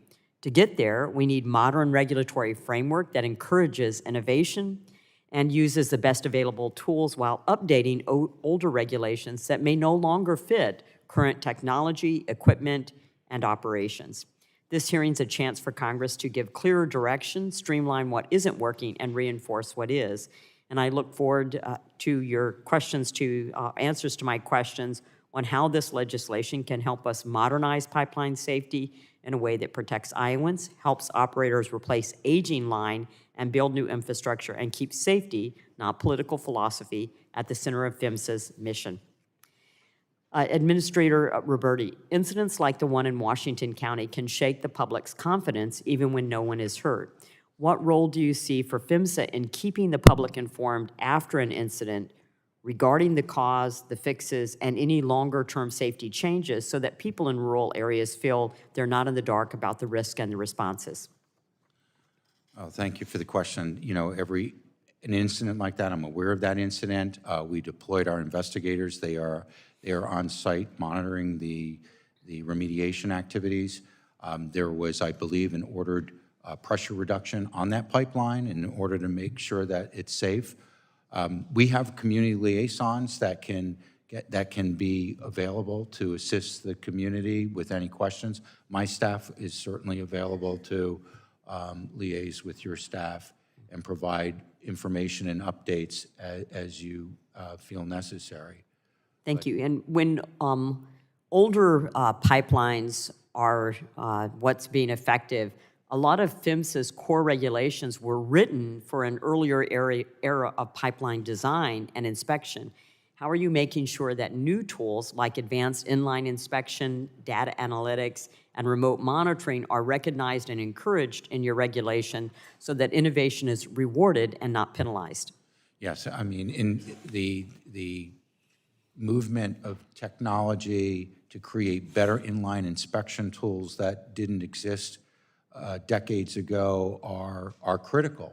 And so we have an R&D forum that's coming up where we are trying to push commercialization of more technologies that are available to detect anomalies and defects in pipelines. We're going to continue to do that. In a situation like this, I've made it very clear that our oversight over a pipeline that has had an accident should require enhancements in a remediation plan. I would expect that there will be more requirements on inline inspection examination of the pipeline if it's going to continue to operate. And certainly, unless we're fully confident, we're not going to allow it to revert to the original pressure. So it seems like this is a big opportunity to update outdated PHMSA rules so that they better reflect today's technology without adding unnecessary red tape for operations. Does any federal agency currently require electric transmission companies to notify pipeline operators before beginning a reconductoring or voltage upgrade project in a shared right-of-way? And if not, should PHMSA work with FERC and DOE to establish a clear, consistent notification and coordination process to protect both grid reliability and pipeline safety? So that is definitely an emerging issue. I've met with some trade organizations that were very concerned about this. There was a failure recently due to this. It caused the currents from the transmission line actually caused corrosion and a hole in the pipe. So I think there's great room for improvement on that, and we need to coordinate with our other federal partners and states and siting authorities to, I think, do more on that issue. Thank you. My time's expired. I yield back. Thank you. Up next is Representative Matsui from California. Thank you very much. Thank you, Mr. Roberti, for being here today. I think we can all agree that the safe operation of our nation's pipelines is of critical importance for all Americans. When something goes wrong, the consequences can be devastating, whether it's a deadly explosion or a toxic oil spill that contaminates our drinking water and causes ecological catastrophe. We rely upon our safety regulator, PHMSA, to have our backs, to make sure that pipelines are properly maintained and pipeline operators are taking the necessary precautions. Unfortunately, I'm greatly concerned by some of the recent actions taken by PHMSA that undermine pipeline safety. In California, PHMSA is attempting to overrule state authorities and authorize the restart of the Sable offshore oil pipeline, the same pipeline that caused the 2015 Refugio oil spill. That oil spill released more than 120,000 gallons of oil, affecting 150 miles of California coastline, doing irreparable harm to ecosystems and forcing the closure of fisheries and beaches, costing local businesses and hundreds of millions of dollars. Mr. Roberti, yes or no, are you familiar with this pipeline and its history? I am very well familiar with that pipeline. Okay. Are you familiar with the cause of the oil spill? I am familiar with it. I was involved in enforcement action with 8 federal agencies and the state of California that, under my leadership, led to one of the highest fines in the history, the highest fine in the history of the United States for a discharge of oil into Refugio State Beach, which I can tell you I have walked and even collected an oil-covered stone to remember what the impact of such a discharge would be. Now, you determined the pipeline ruptured due to a defective and inadequate corrosion protection system. And due to this defect, the California state government required that the Sable Corporation take additional measures to detect and repair any corrosion before restarting the pipeline. The legal settlement following the Refugio oil spill clearly requires California's approval for Sable to restart the pipeline. But Sable rejected the state's requirements, requesting that PHMSA intervene and overrule the state of California. In December, PHMSA asserted exclusive authority over the pipeline, and just 6 days later issued an emergency permit for the pipeline. Ms. Roberti, yes or no, did you prepare an environmental review for this decision? I believe an environmental review is underway. Well, part of that notice. my understanding is that, okay, did you issue a public notice or offer an opportunity for public comment as required under law? The emergency special permit was issued. It has been resubmitted in notice. I think it's available for public comment right now. Well, and I think an environmental review Are is you being aware conducted. that Sable is facing multiple criminal complaints regarding environmental violations for work conducted as part of this project? I am not aware of that. I know there's a lot of, there is litigation. What our role was the question of whether the operational characteristics would trigger interstate federal jurisdiction over the safety aspects of that pipeline. And when that request was submitted, it was clear that it was interstate, so jurisdiction reverted to PHMSA. In 2016, following the Refugio oil spill, the PHMSA administrator at that time said, quote, "This pipeline will not be allowed to operate until we are satisfied that all of the safety issues have been appropriately addressed." Can you seriously tell me that in just 6 days with no environmental review, with no public comment period, you determined that all the safety issues with this corroded, defective pipeline have been appropriately addressed? That's a very fair question. We deployed, before we make any decision on a restart, under our regulations, we deployed a team of investigators. We did it collaboratively with the Office of the State Fire Marshal. They send inspectors too. And I specifically asked for this, and I went over with my lead field administrator that oversees these activities, a 12-page inspection report to review all aspects of that pipeline facility to make sure that it is satisfied all of the regulations in the event that it is going to restart. Well, the companies can self-certify, though. So how does PHMSA plan to conduct oversight to ensure that pipeline operators aren't endangering public safety? Yeah, like I said, the first thing is to send inspectors out there to inspect the integrity management protocols. And I specifically asked, I said, this can't just be pulling stuff off a shelf. That's right. Undusting stuff that Plains All-American Pipeline System had. And they made it very clear that there have been serious efforts done to make sure that the pipe, the facilities, all of the activities are up to I see that my time is Your time has expired, I thank you. yield. Next up is the gentleman from South Carolina, Mr. Fry. I know. Thank you, Mr. Chairman. Administrator, thank you for being here. PHMSA 3.3 million miles of pipelines. It's just kind of astronomical when you think about it. That's a lot of ground to cover. And Americans depend on that every day for safety, for reliability, affordable energy. With the agency's authorization expiring in 2023, I think we have an important opportunity for both stability and clarity. The broader goal, I think, should be to avoid layering on new congressional mandates. Obviously, you've testified that you're going through a backlog of old mandates now and dealing with those. And also to give the administration some running room to complete those outstanding requirements, modernize regulations, and implement safety priorities. The discussion draft reauthorizes programs, strengthens enforcement where needed, and streamlines the process so the agency can focus on advancing safety while enabling energy delivery. That should remain, I think, our guiding principle. Strong safety oversight without the unnecessary bureaucratic expansion. And so I look forward to our discussion here. Pipeline safety rulemaking has been a long recurring issue in these debates. Can you talk about your backlog of rulemaking that you inherited and where you are in implementing those? And does Congress adding more required rulemakings help your safety-focused agenda? So we had a backlog. We are moving. We finally achieved compliance with the class location rule, which has been finalized. We are moving the LNG facilities rule. This deals with LNG export facilities and also stationary sources of LNG to support pressure support for distribution systems.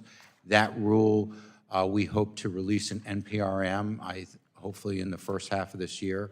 The idle pipe rule, we're trying to address that mandate. And then I want to get to, we've prioritized based on where the greatest impact of safety would be, where we need more the regulatory certainty. And that still leaves a few of the mandates, like the leak detection rule, the CO2 gaseous rule.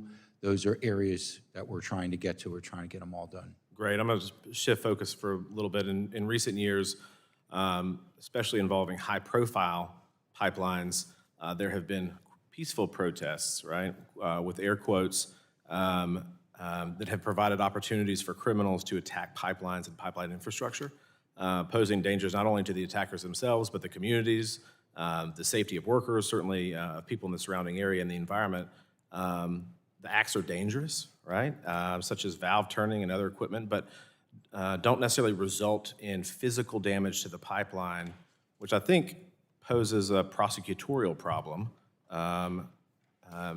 in how the law is interpreted to apply to only acts that cause physical damage. The discussion draft includes a provision to close that loophole.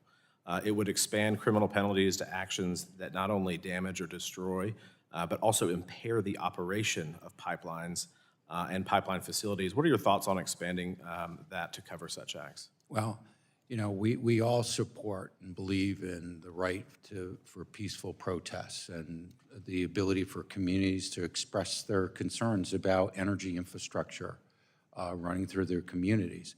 But where you have pipelines, tampering with a pipeline and operating pipeline is not just dangerous for the person who does it, it's dangerous to others, it's dangerous to workers, it could create extremely dangerous situation in putting aside supply disruption and what that would do to downstream communities that rely on those energy sources. I think in this day, it's unfortunate, but in this day and age, probably the time has come to make sure that that specific conduct is held to a criminal standard. Yeah, the measure also covers damage to or destruction to facilities under construction. Do you think that modernizing that, I guess, or closing that loophole would be an effective deterrent for various physical acts that ultimately deprive the public of affordable energy? I think it would be an appropriate deterrent, but being vigilant both on the physical and cybersecurity side with all the, you know, the threat vectors are just continuously growing, and constant vigilance is in order as well. Thank you for that. And I see my time has expired, unfortunately. It always goes quick. And I know that the chair including the current occupant of the chair position. We're on a tight ship, so with that, I yield back. Thank you. Thank you, Representative. Up next is the gentleman from New York, Mr. Tomko. Thank you, Mr. Chair. I appreciate you and the ranking member hosting this hearing. And in addition to being a safety regulator, PHMSA funds some research and development activities, and that research can be critical in making well-informed regulatory decisions. I was surprised to see that in September, PHMSA terminated 9 R&D grants, primarily involving safety and corrosion issues for CO2 and hydrogen pipelines, totaling $7 million. Administrator Roberti, do CO2 and hydrogen pipelines currently exist in the United States? I believe that there are about 5,600 miles of CO2 pipelines. Much, much lower number of hydrogen pipelines exist today. And do you believe in the years ahead there will be more or less miles of CO2 and hydrogen pipelines in operation in our country?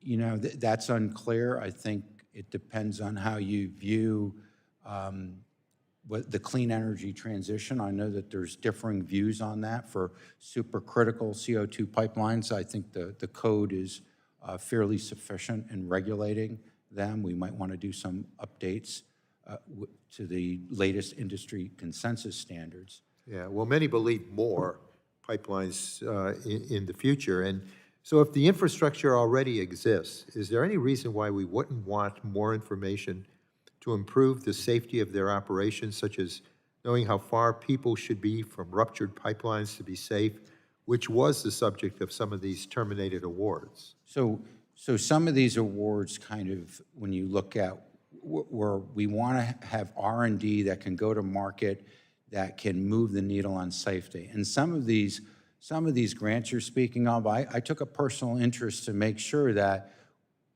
were we making the right decisions on the appropriate use of taxpayer money. And basically they were looking at, you know, approaches that would reduce carbon footprints associated with corrosion mitigation. And that just didn't seem that we were an appropriate area to experiment with taxpayer money. So there were instances like that. Focusing on the hydrogen economy with this administration, it seemed that we could achieve more safety outcomes moving those dollars to areas that were going to be real and palpable in terms of the infrastructure that's going to be deployed to meet the energy demands. And I'm not aware of whether we had specific dollars associated with CO2, but those efforts are, I don't think they are in the front seat right now of where America's energy economy is going. Well, PHMSA's website says these projects were terminated, and I quote, due to changes in the administration's priorities. What does that mean? Is the administration no longer prioritizing safety? It's not about, it's actually about prioritizing safety and doing less R&D on opportunities for conversion to alternative fuels with lower carbon footprints. That was a much less direct way to achieve safety outcomes than to focus our R&D on developing better ways of detecting corrosion and inhibiting corrosion on pipelines, the real threats that may result in a rupture to a pipeline. Well, in December, a PHMSA spokesperson was quoted in E&E News stating, quote, taxpayers don't want those resources wasted on the Democrats' Green New Scam agenda. So I'm assuming the renewables are what they were focused on. I'd like to point out that these awards were being carried out by research institutions, including North Dakota State University, the University of North Dakota, the University of Oklahoma, and Texas A&M. Not exactly places that are thought of as bastions of Green New Deal thought leadership. But they are places that have a lot of nearby pipeline infrastructure. I would guess that those communities want to know how to maximize safety. So Administrator Roberti, it is incumbent, I think, on you to rise above politics when people's lives are at stake, and that means making certain that PHMSA research agenda items are accurately reflecting the emerging issues and knowledge gaps that exist to promote pipeline safety, especially when renewables are the cleanest and most readily added to the grid. So I would strongly encourage you to keep this in mind as PHMSA funds researching moving forward. So with that, I yield back. Thank you very much. The gentleman yields back the remainder of his time, and the chair now recognizes the gentleman from Colorado's 8th District for 5 minutes for questions. Thank you, Chairman, and of course to the ranking member and to the administrator for taking the time for this important hearing. I spent over a decade as a cop, 12 years in the U.S. Army and Colorado Army National Guard, and I now get to represent one of the top energy-producing regions in the nation. And so pipeline safety aligns perfectly with those two priorities, which is energy dominance and then public safety and national security. We need more reliable power, and we have to keep the safety of our communities top of mind. Now, lucky for us, the United States, my district, produces some of the cleanest and safest oil and natural gas in the world, and reauthorizing PHMSA, the Pipeline Safety Program, will enable us to continue that legacy. Over about 80% of the oil and 60% of the natural gas in the state of Colorado comes out of my district. Unfortunately, the ruling Democrats in Colorado are working to completely eliminate natural gas by 2050, and oftentimes they do that by attacking pipelines and the distribution infrastructure to get this form of energy into people's homes or to other end users of natural gas.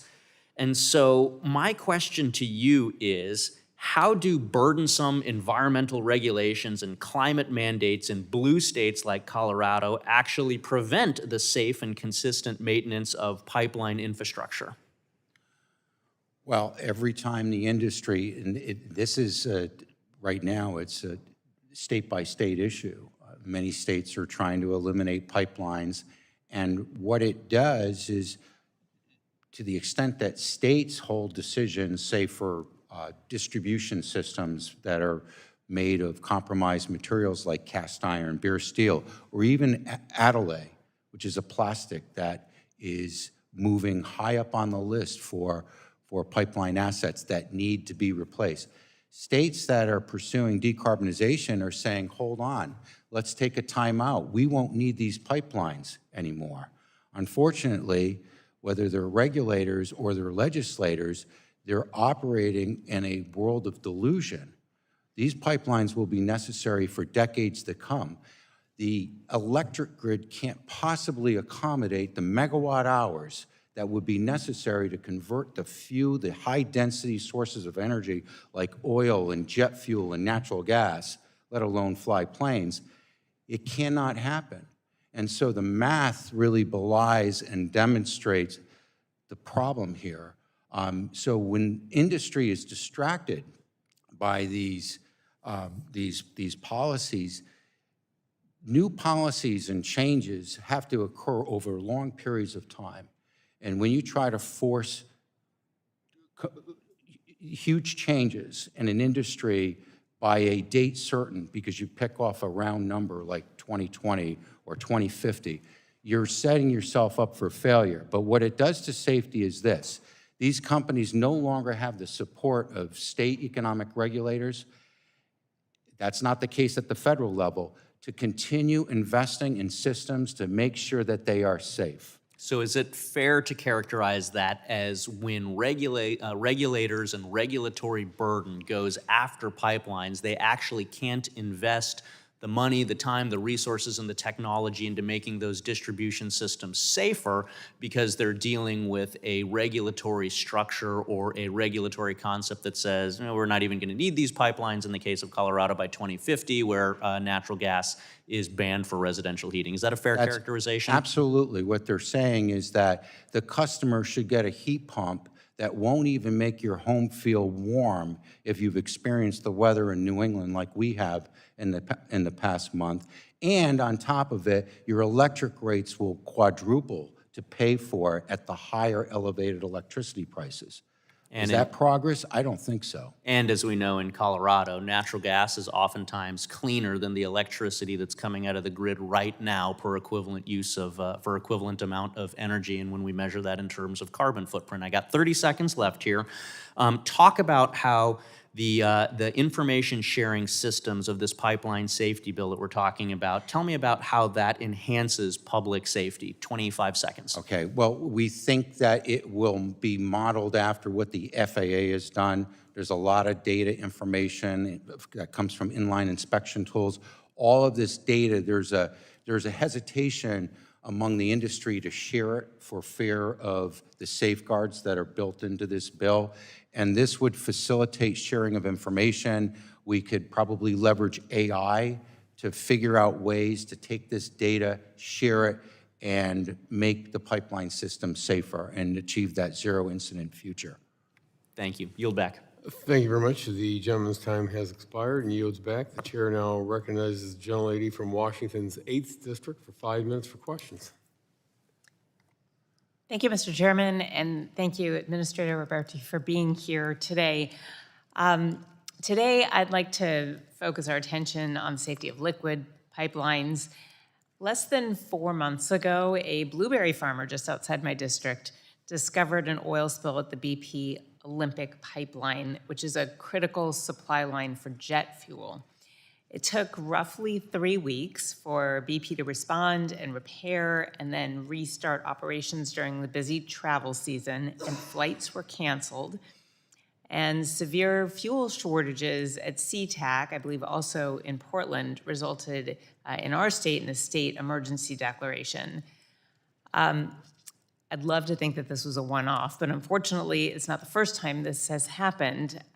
This marks the 26th reportable incident in the last 13 years, resulting in nearly 30,000 total gallons of oil spilled. And while we're lucky that in this particular instance, there weren't reports of significant harm to wildlife or to public health, a leak in 2023 caused 25,000 gallons of gas to seep into fish habitat and close a nearby school. So, Administrator Roberti, as I mentioned earlier, blueberry farmer tending to his land detected this first leak randomly. It wasn't BP.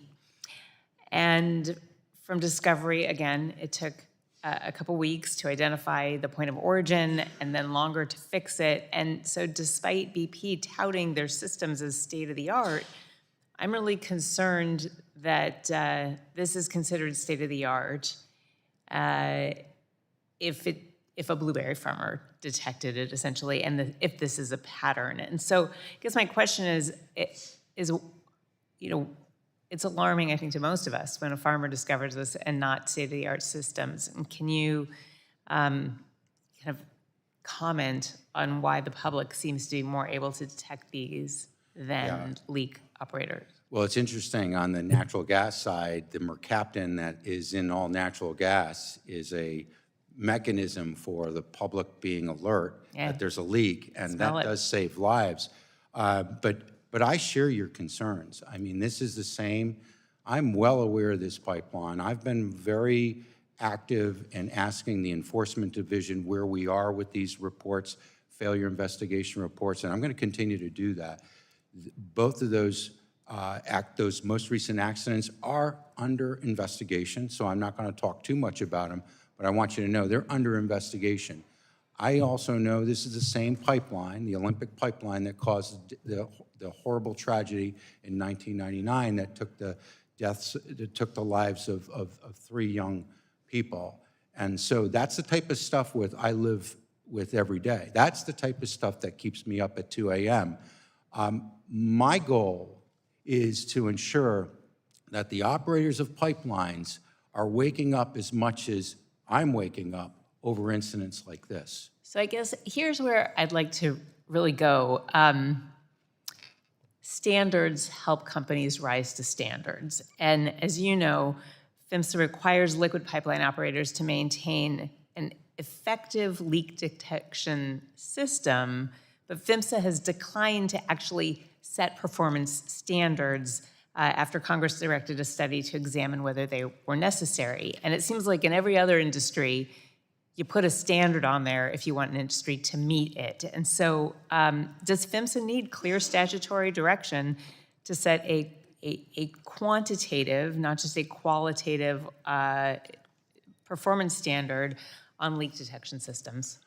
I don't know that we need a standard. I do believe that that's one of the areas I profiled in our enforcement agenda to look at leak detection, and I think that that's a really, really important area where we need to look at those technologies. So that's definitely, I think our agency with the current leadership, we've been out in advance. Many of the proposed mandates and efforts that have come out of the competing bills in Congress, we've already been doing.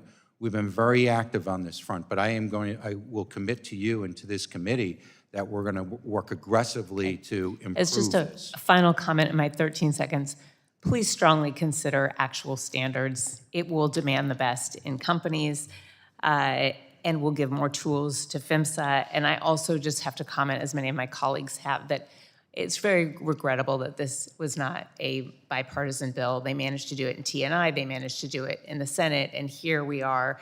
I really would hope that in this committee known for bipartisanship, we could have a seat at the table and bring a bipartisan bill because we need PHMSA reauthorized. Thank you. Yield back. Thank you. The gentlelady's time has expired and yields back. The chair now recognizes the gentleman from Texas's 11th District for 5 minutes for questions. Thank you, Mr. Chairman. And just a note, it is still a discussion draft, and there's plenty of time to make it bipartisan. It should be. Pipelines are the safest delivery method in the world. We appreciate what you're doing. In a state like Texas, we have almost 500,000 miles of pipeline that transport the vast majority of our oil, natural gas, CO2, and other things. And our national security depends on that. We're seeing that play out with the situation in Iran. We need to continue to build out this network because it is the safest network. So, Administrator, thank you. The ERCOT grid relies heavily on natural gas-fired generation to meet the peak demand and maintain grid stability. And adequate pipeline capacity and timely infrastructure development are directly tied to reliability and affordability. But can you mention how will the reauthorization of PHMSA help ensure that pipeline infrastructure can be developed safely and efficiently to improve that reliability and the affordability for every American family? Yes, I believe in the value of growing the nation's pipelines because of how safe they are. We stand ready to assist in reviewing the plans, designs for pipelines. We don't permit them, but we work very cooperatively to assist and make sure that the design and the construction and the operation of those pipelines will be safe and in accordance with our Code of Federal Regulations. That to me, having clarity, having understandable regulations, and being a good government agency that is going to hold operators accountable if they fail to meet the code, I think goes a long way to supporting the development of pipelines. Well, that's why this is so important, because that predictability is important for them to know what those regulations are, to meet them, and they have every intent. And I would invite my colleagues, especially on the other side of the aisle, to come visit my district and see exactly what these operators are doing, not only to comply, but above and beyond. Enhanced oil recovery is very important right now. It depends on CO2. There's many companies who have championed that technology, and will PHMSA modernize the safety regulations for CO2 specifically in those pipelines to ensure that they're workable for operators, understandable, and that they can also be safe as well? Yes, and we have an outstanding gaseous CO2 mandate. The current regulations haven't been updated on the supercritical. I think we are going to move on that. We're going to try to update those regulations. We're not going to do it we're not going to write a whole bunch of regulations for hypothetical events. We're going to try to focus on industry consensus standards, look at what meets a good balance between cost and benefit, and that is on the list of mandates that I want to see done while I am here as administrator. How will a reauthorization strengthen the coordination between state agencies? And work better to achieve stated objectives that we've been talking about in this hearing today? So the grant money that you give us for the state-based grants and the one call and the excavation damage prevention grants are really good because not only does it create a partnership with the states, it's an accountability tool where we evaluate how states are doing on the various efforts, whether it is to enforce the code for interstate pipeline operators, or in some instances, like Washington, if it's an interstate agent where they do the inspections for interstate as well as intrastate. But those grants and that partnership, I think, is a great example of cooperative federalism. I have a lot of trust in that approach, and I know everybody needs more money. We try to give the states as much as we can. We fund up to 80% of their programs. We might be striking a level that's a bit lower than that right now with the current funding. Thank you. Last question for you. As PHMSA shifts towards more of a data-driven approach and a risk-based oversight model, does the agency intend to potentially revisit how gas gathering lines are classified, and specifically for the inspection and compliance resources that are being used? Yeah, so for the gas gathering lines, the current pipeline safety law gives the secretary this discretion. It's a little convoluted if you read it. In fact, I went to talk to my chief counsel this morning about reading that language. And if you want to get into twirl your head a little bit, you can look at that language. It's in the bill, but I digress. That I may have to area, get it from you in writing. I'm sorry. I want to be respectful for. Well, if the gentleman would submit that and write the answer to the gentleman from Texas for your answer to his question, that'd be appreciated. Yes, so on that area, what we have done. Well, I'm sorry, the time's expired. Okay. I'm sorry. Thank you. Thank you. The chair now recognizes the gentlelady from Texas's 7th District for 5 minutes for questions. Thank you very much, Chairman Latta, and thank you to you and Ranking Member Castor for holding this hearing. I'm sorry that my friend from Texas is leaving, but I will take him up on his offer. I've been to his district. I've been to the control rooms there, and I have the privilege of representing the energy capital of the world in Houston. And Houston companies, as you likely know, Administrator Roberti, control over 58% of the United States natural gas pipeline capacity and 33% of the oil capacity for oil pipelines. So the professionals who live and work in my district know that pipeline safety is paramount, and they dedicate their lives and their careers to making sure that these pipelines are safe. And the safety of our communities has to remain a priority as demand for energy grows, which we talk about in this committee all the time, that we're gonna have increased demand for the energy and for the infrastructure to deliver it. And to that end, I know from having worked in various capacities here that the safety of our pipeline infrastructure really depends on a working partnership between industry and government regulators at PHMSA. And unfortunately, what we've seen in this administration is that the cuts, the sort of chaotic, I would say, cuts and a real push to deregulate have left PHMSA struggling to fulfill its statutory obligations. I appreciate your testimony, Administrator Roberti, and I know, I can tell from this hearing, that you are working hard to meet the challenges in front of you, but I also am very aware of the cuts that have been made that make that harder to do. And I've heard it from folks in the industry and a lot of concerns about what's happening. We know that since the beginning of this administration, more than half of PHMSA's senior leadership has left, and several major rulemakings were abandoned in response to the president's regulatory freeze pending review memorandum. So, what I'm hearing from people in my district is that PHMSA lacks the resources for proper training and isn't prepared, and we are not preparing PHMSA for the challenges of the growing demands for pipelines to meet our energy needs. And the bill that we're reviewing today and talking about really fails to address those issues. It provides significantly less funding, $200 million on average for pipeline safety activities. That's less than the bipartisan bill from T&I. It also fails to provide a path forward for PHMSA to address new technologies like hydrogen and CO2 pipelines. And we need PHMSA to be forward-looking and thinking about the technologies and the sources of the future.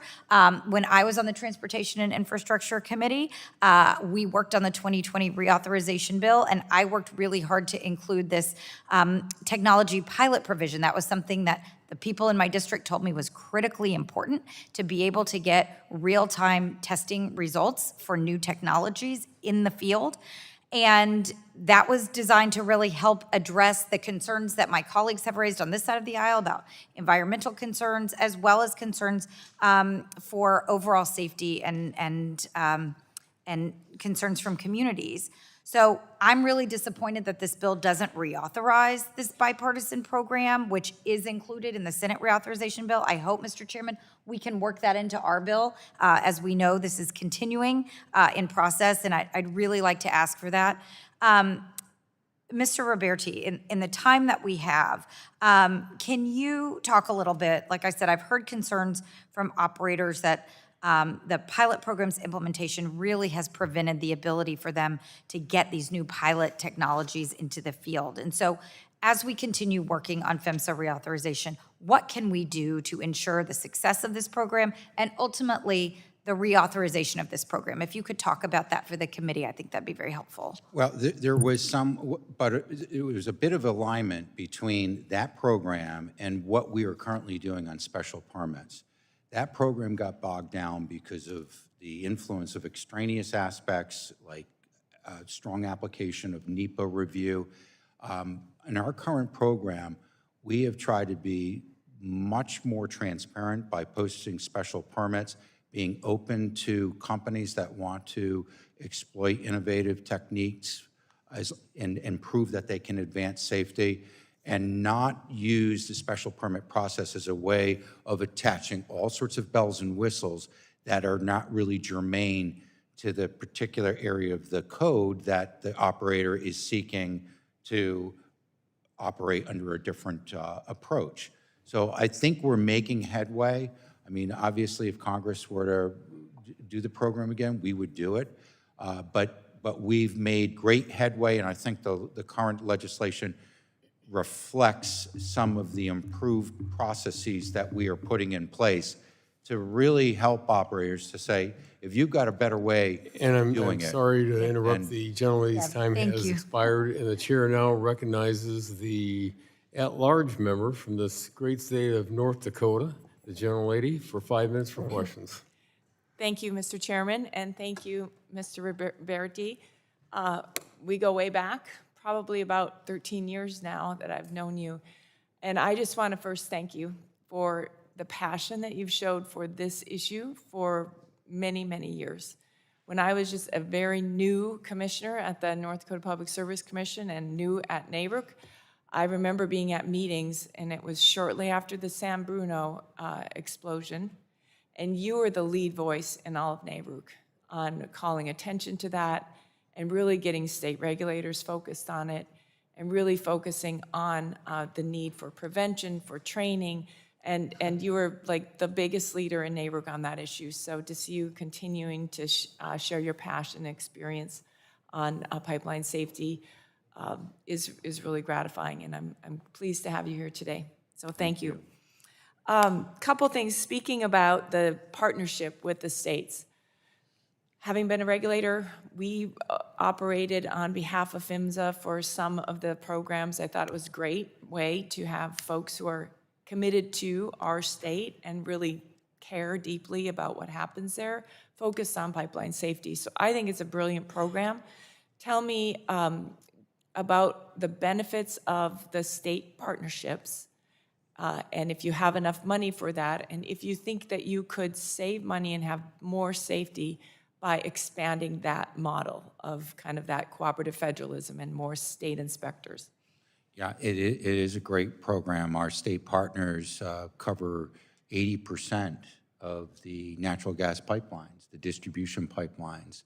I think there's 1.3 million miles of of distribution mains, another almost 1 million miles of service lines, and they are front and center with their inspections. We work hard to train them, work cooperatively to share information. We have an annual certification program. I've made it very clear to my agency and the Office of Pipeline Safety Leadership, I want them to engage in all the regional meetings that the National Association of Pipeline Safety Representatives have. They have their regional meetings like NARIC, and to be fully engaged to support them, train them, share best practices, and I drop everything when they have their annual meeting to go speak to them for all of the historical reasons and our legacy that we have with NARIC as public utility commissioners. So I really believe in it. Funding is up to 80%. I think we are tracking about a little below 60% on the funds that we can provide to states for their programs. If Congress gave us more money on that, we certainly could use it for the states, but right now I think the current budget amounts and the president's budget may not have that in it. Yeah. Well, if there's any information that PHMSA could provide to us in the cost benefit of that program, would be helpful to have, so I can be a good advocate for increasing dollars for that. Okay. On another point, you've mentioned additional focus on enforcement and accountability. Can you talk a little bit about that and how that kind of is an extension of your risk-based approach too, and how those are working together? Yeah, like I said in our enforcement priorities, every time an accident or an incident happens, I believe that it's incumbent on us to be there on these significant incidents, to evaluate, to report out the facts, the who, what, where, when, what happened, and then to evaluate, was there good faith compliance with the code? I'm not looking for quotas. Numbers, enforcement numbers, it's not about the numbers, it's about kind of the safety results. I'm very focused on the safety results. I believe many of the criticisms that have occurred that predated me coming in as administrator, I'm hopeful that they will fade away, because we'll be out there making sure operators know that they don't want us to show up, that we're not just going to show up and catalog and chronicle incidents and accidents. We are going to look and find out, like I used to say when I was subcommittee chairman at NARIC on pipeline safety, was the accident preventable? And if it was preventable, what should have been done under the code? And that's the accountability mechanism that I think trickles right up to upper management and to boardrooms, and that is my goal, and I'm going to pursue that. Thank you. I appreciate your focus and your experience, and Mr. Chairman, I yield back. And the gentlelady's time has expired and yields back. The chair now recognizes the gentleman from Massachusetts 4th District for 5 minutes for questions. Thank you, Chairman. Just one question. I know you got a relatively small R&D budget, what, 12 million? Is that what it was? Yes. What could be done on the R&D and tech deployment around methane leak detection, potent greenhouse gas, and regrettably in this discussion draft version of the bill, protections against methane leaks have been scaled back, which I think is rightfully not going to be acceptable for a bipartisan product. But are there tech solutions that we should be cognizant of as we continue to negotiate this draft? Leak detection is critical, whether it's methane or jet fuel. And so our upcoming R&D forum, which will occur at the end of this month, I think is a good opportunity to find out what new technologies. There are some very expensive technologies out there. We want utilities, like distribution utilities, to avail themselves of the latest technology. Some are really expensive. If there are lower cost ways to monitor for methane in high consequence areas, I think that is definitely a worthy cause. Yeah. What I would encourage you to do as you think about that, just from watching other agencies that have done it well or done it poorly, is issue very clear criteria for success that are actually tech agnostic criteria. Say, here are the outcomes we are looking for. Here's how we evaluate whether those outcomes have been met. And then here's how we will remunerate for the success of that. And so you can create a market for innovators to sell into then if you're very clear about what you're expecting. Now, it'd be helpful if this committee would back that up with bipartisan language. But I think there's a lot of ingenuity out there, and I think some of these people will come and find you if you're very clear about what you're looking for. I totally agree, and I do believe that was one of the defects in the leak detection rule that we are examining right now, that the need to be technology agnostic is very, very important. So I agree with that.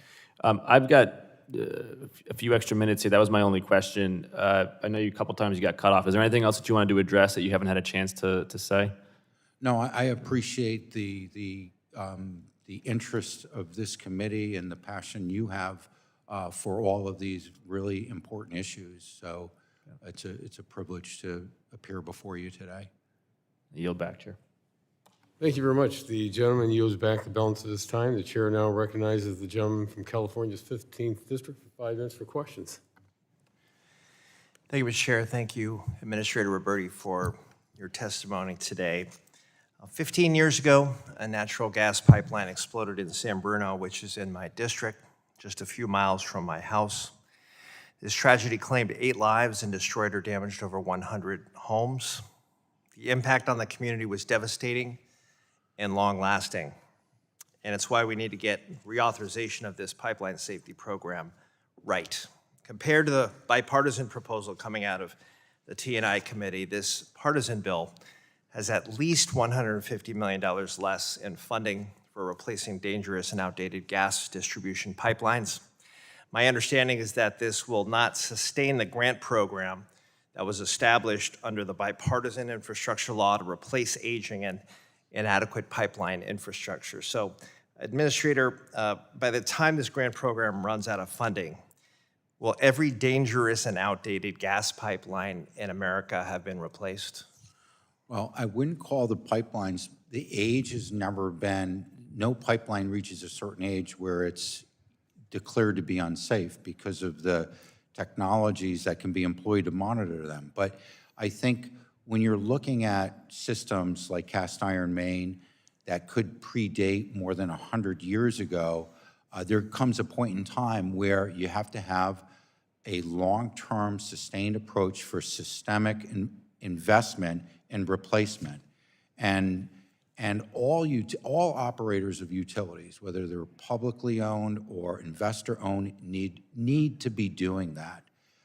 So that's the imperative, focusing on systematic investment in systems to make sure that within 10 years or 50 years or 100 years, no pipeline asset is going to be 150 years old. So the capital markets are most communities have bond rating agencies give them the ability to attract funding. They have access to low-cost capital. You know, maybe the better way is to have a bank where there's low-cost capital, a revolving loan like they do on the clean water finance for sewer projects for municipally owned. But I do get concerned if you just take the dump truck and unload hundreds of millions of dollars out there, I don't know that you get the same tight, cost-effective outcomes in terms of infrastructure replacements. Now, we've inherited this program. Whatever Congress decides, we will implement it, and we will implement it effectively. But at the end of the day, all operators need to be focused on knowing their assets, knowing where the risks are, and certainly knowing that if you've got a 100-year-old pipeline that's leaking, you've got to get that in the capital plan, and you've got to address it and upgrade it. Well, I certainly agree with a systemic approach to this, but there are dangerous pipelines running right now under schools and neighborhoods.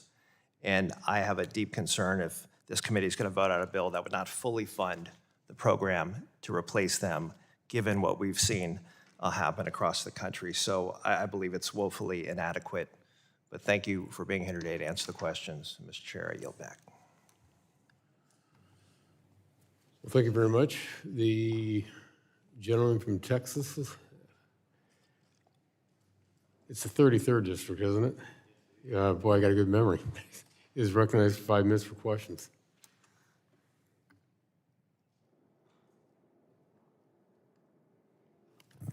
Mr. Chairman, thank you very much. And Administrator, appreciate your testimony here today.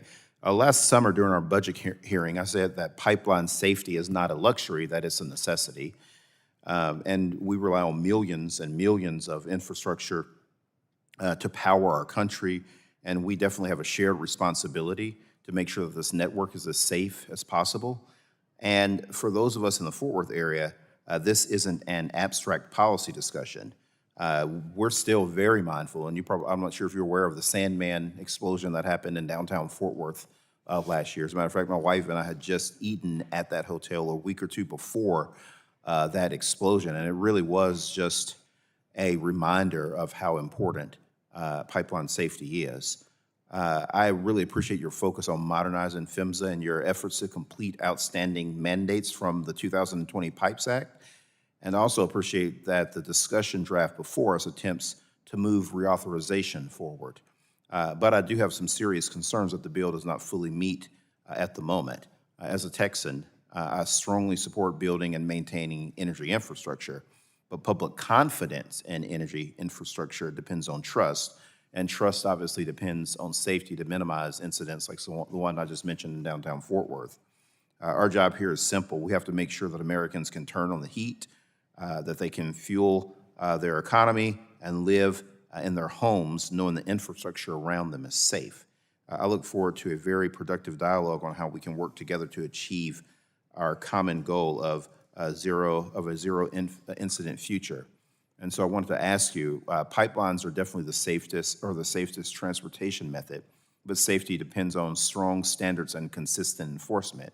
Would you agree public trust relies on both industry performance and effective oversight? Yes. Absolutely, thank you. PHMSA oversees more than 3 million miles of pipeline infrastructure, and that continues to grow.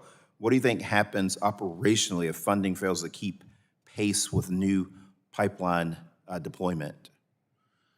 Well, for us as an agency, we've worked very hard to reorient and make sure that we are efficient and effective in how we run the agency with an eye towards our core activities for the most part, which is updating the code, making sure the code is updated and clear, and making sure that our enforcement program brings compliance and accountability in the industry. So we will continue to do that, and that will lead the industry and keep the industry operating, making sure that they invest properly, that they are employing the latest technologies, inline inspection tools to make sure their systems are safe.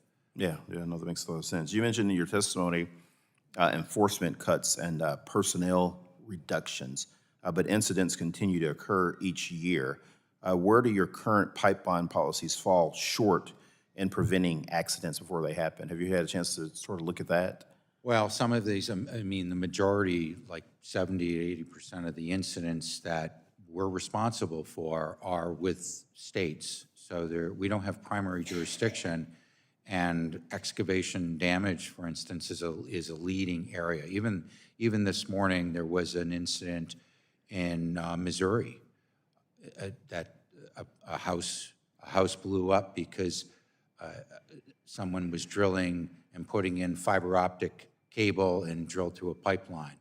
Those types of incidents lead to a lot of property damage and can lead to very serious consequences, including death, and they're avoidable, they're preventable. So we definitely need to do more on that front.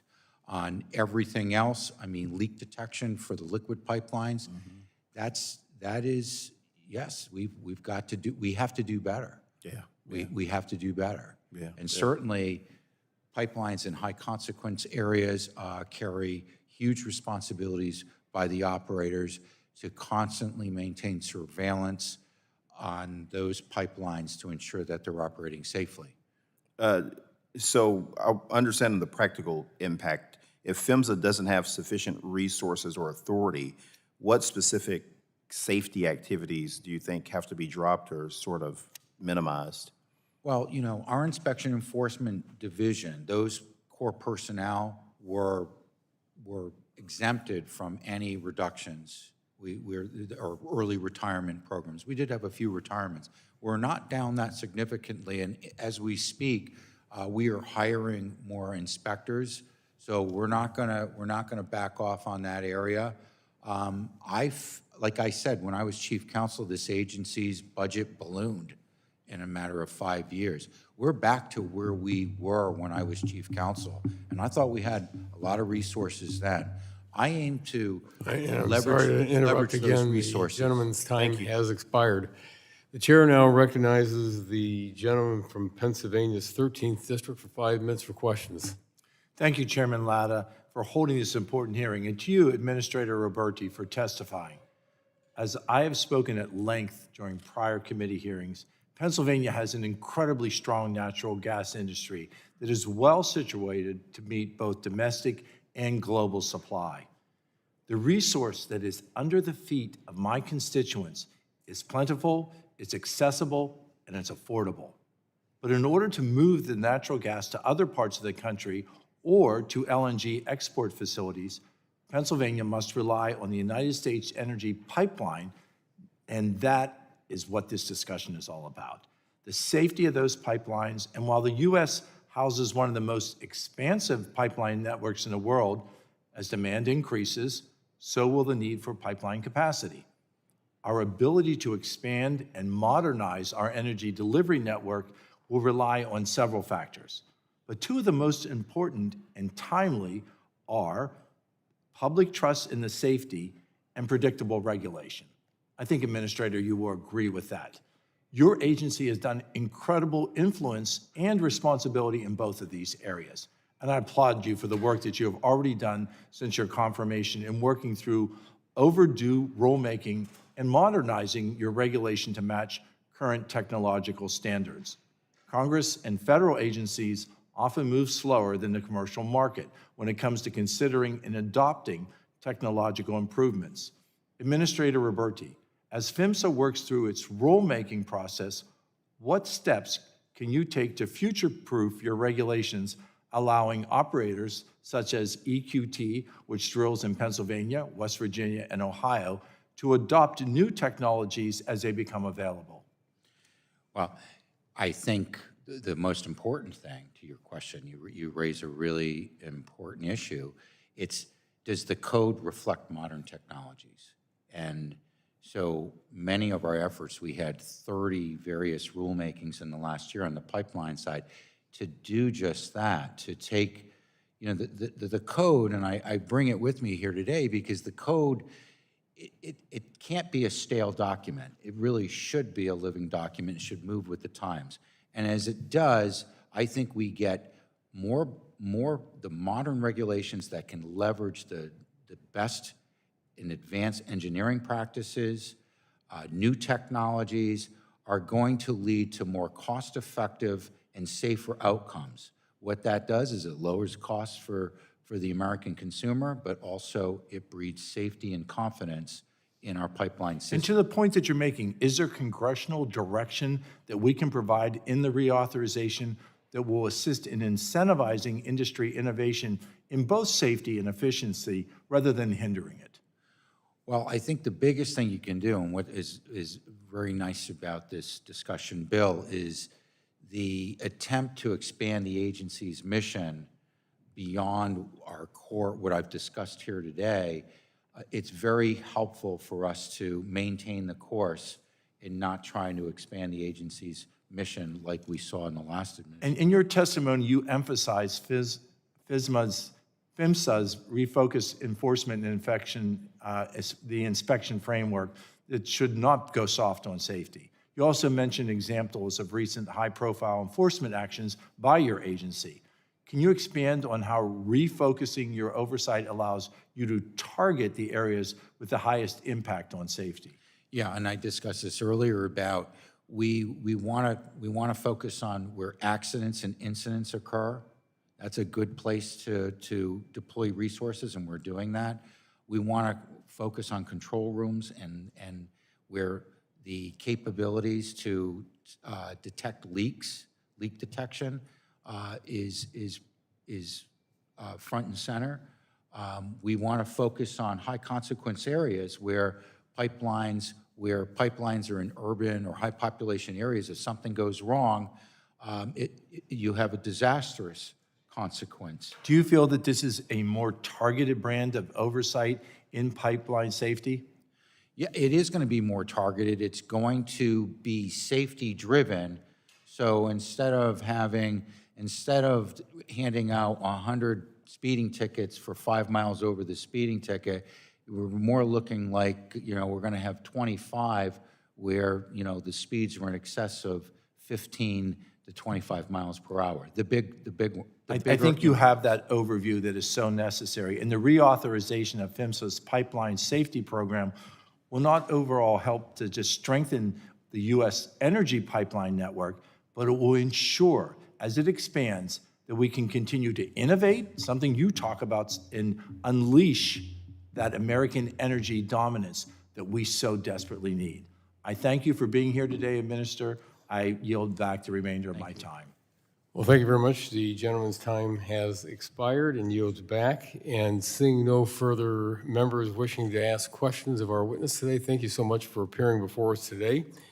Members may have additional written questions for you, and I remind members they have 10 business days to submit additional questions for the record. And I ask that witnesses do their best to submit responses within 10 business days upon receipt of their questions. I ask unanimous consent to insert in the record the documents included on the staff hearing documents list. And hearing no objections, without objection so ordered. And without objection, the subcommittee is adjourned. Thanks very much for appearing today.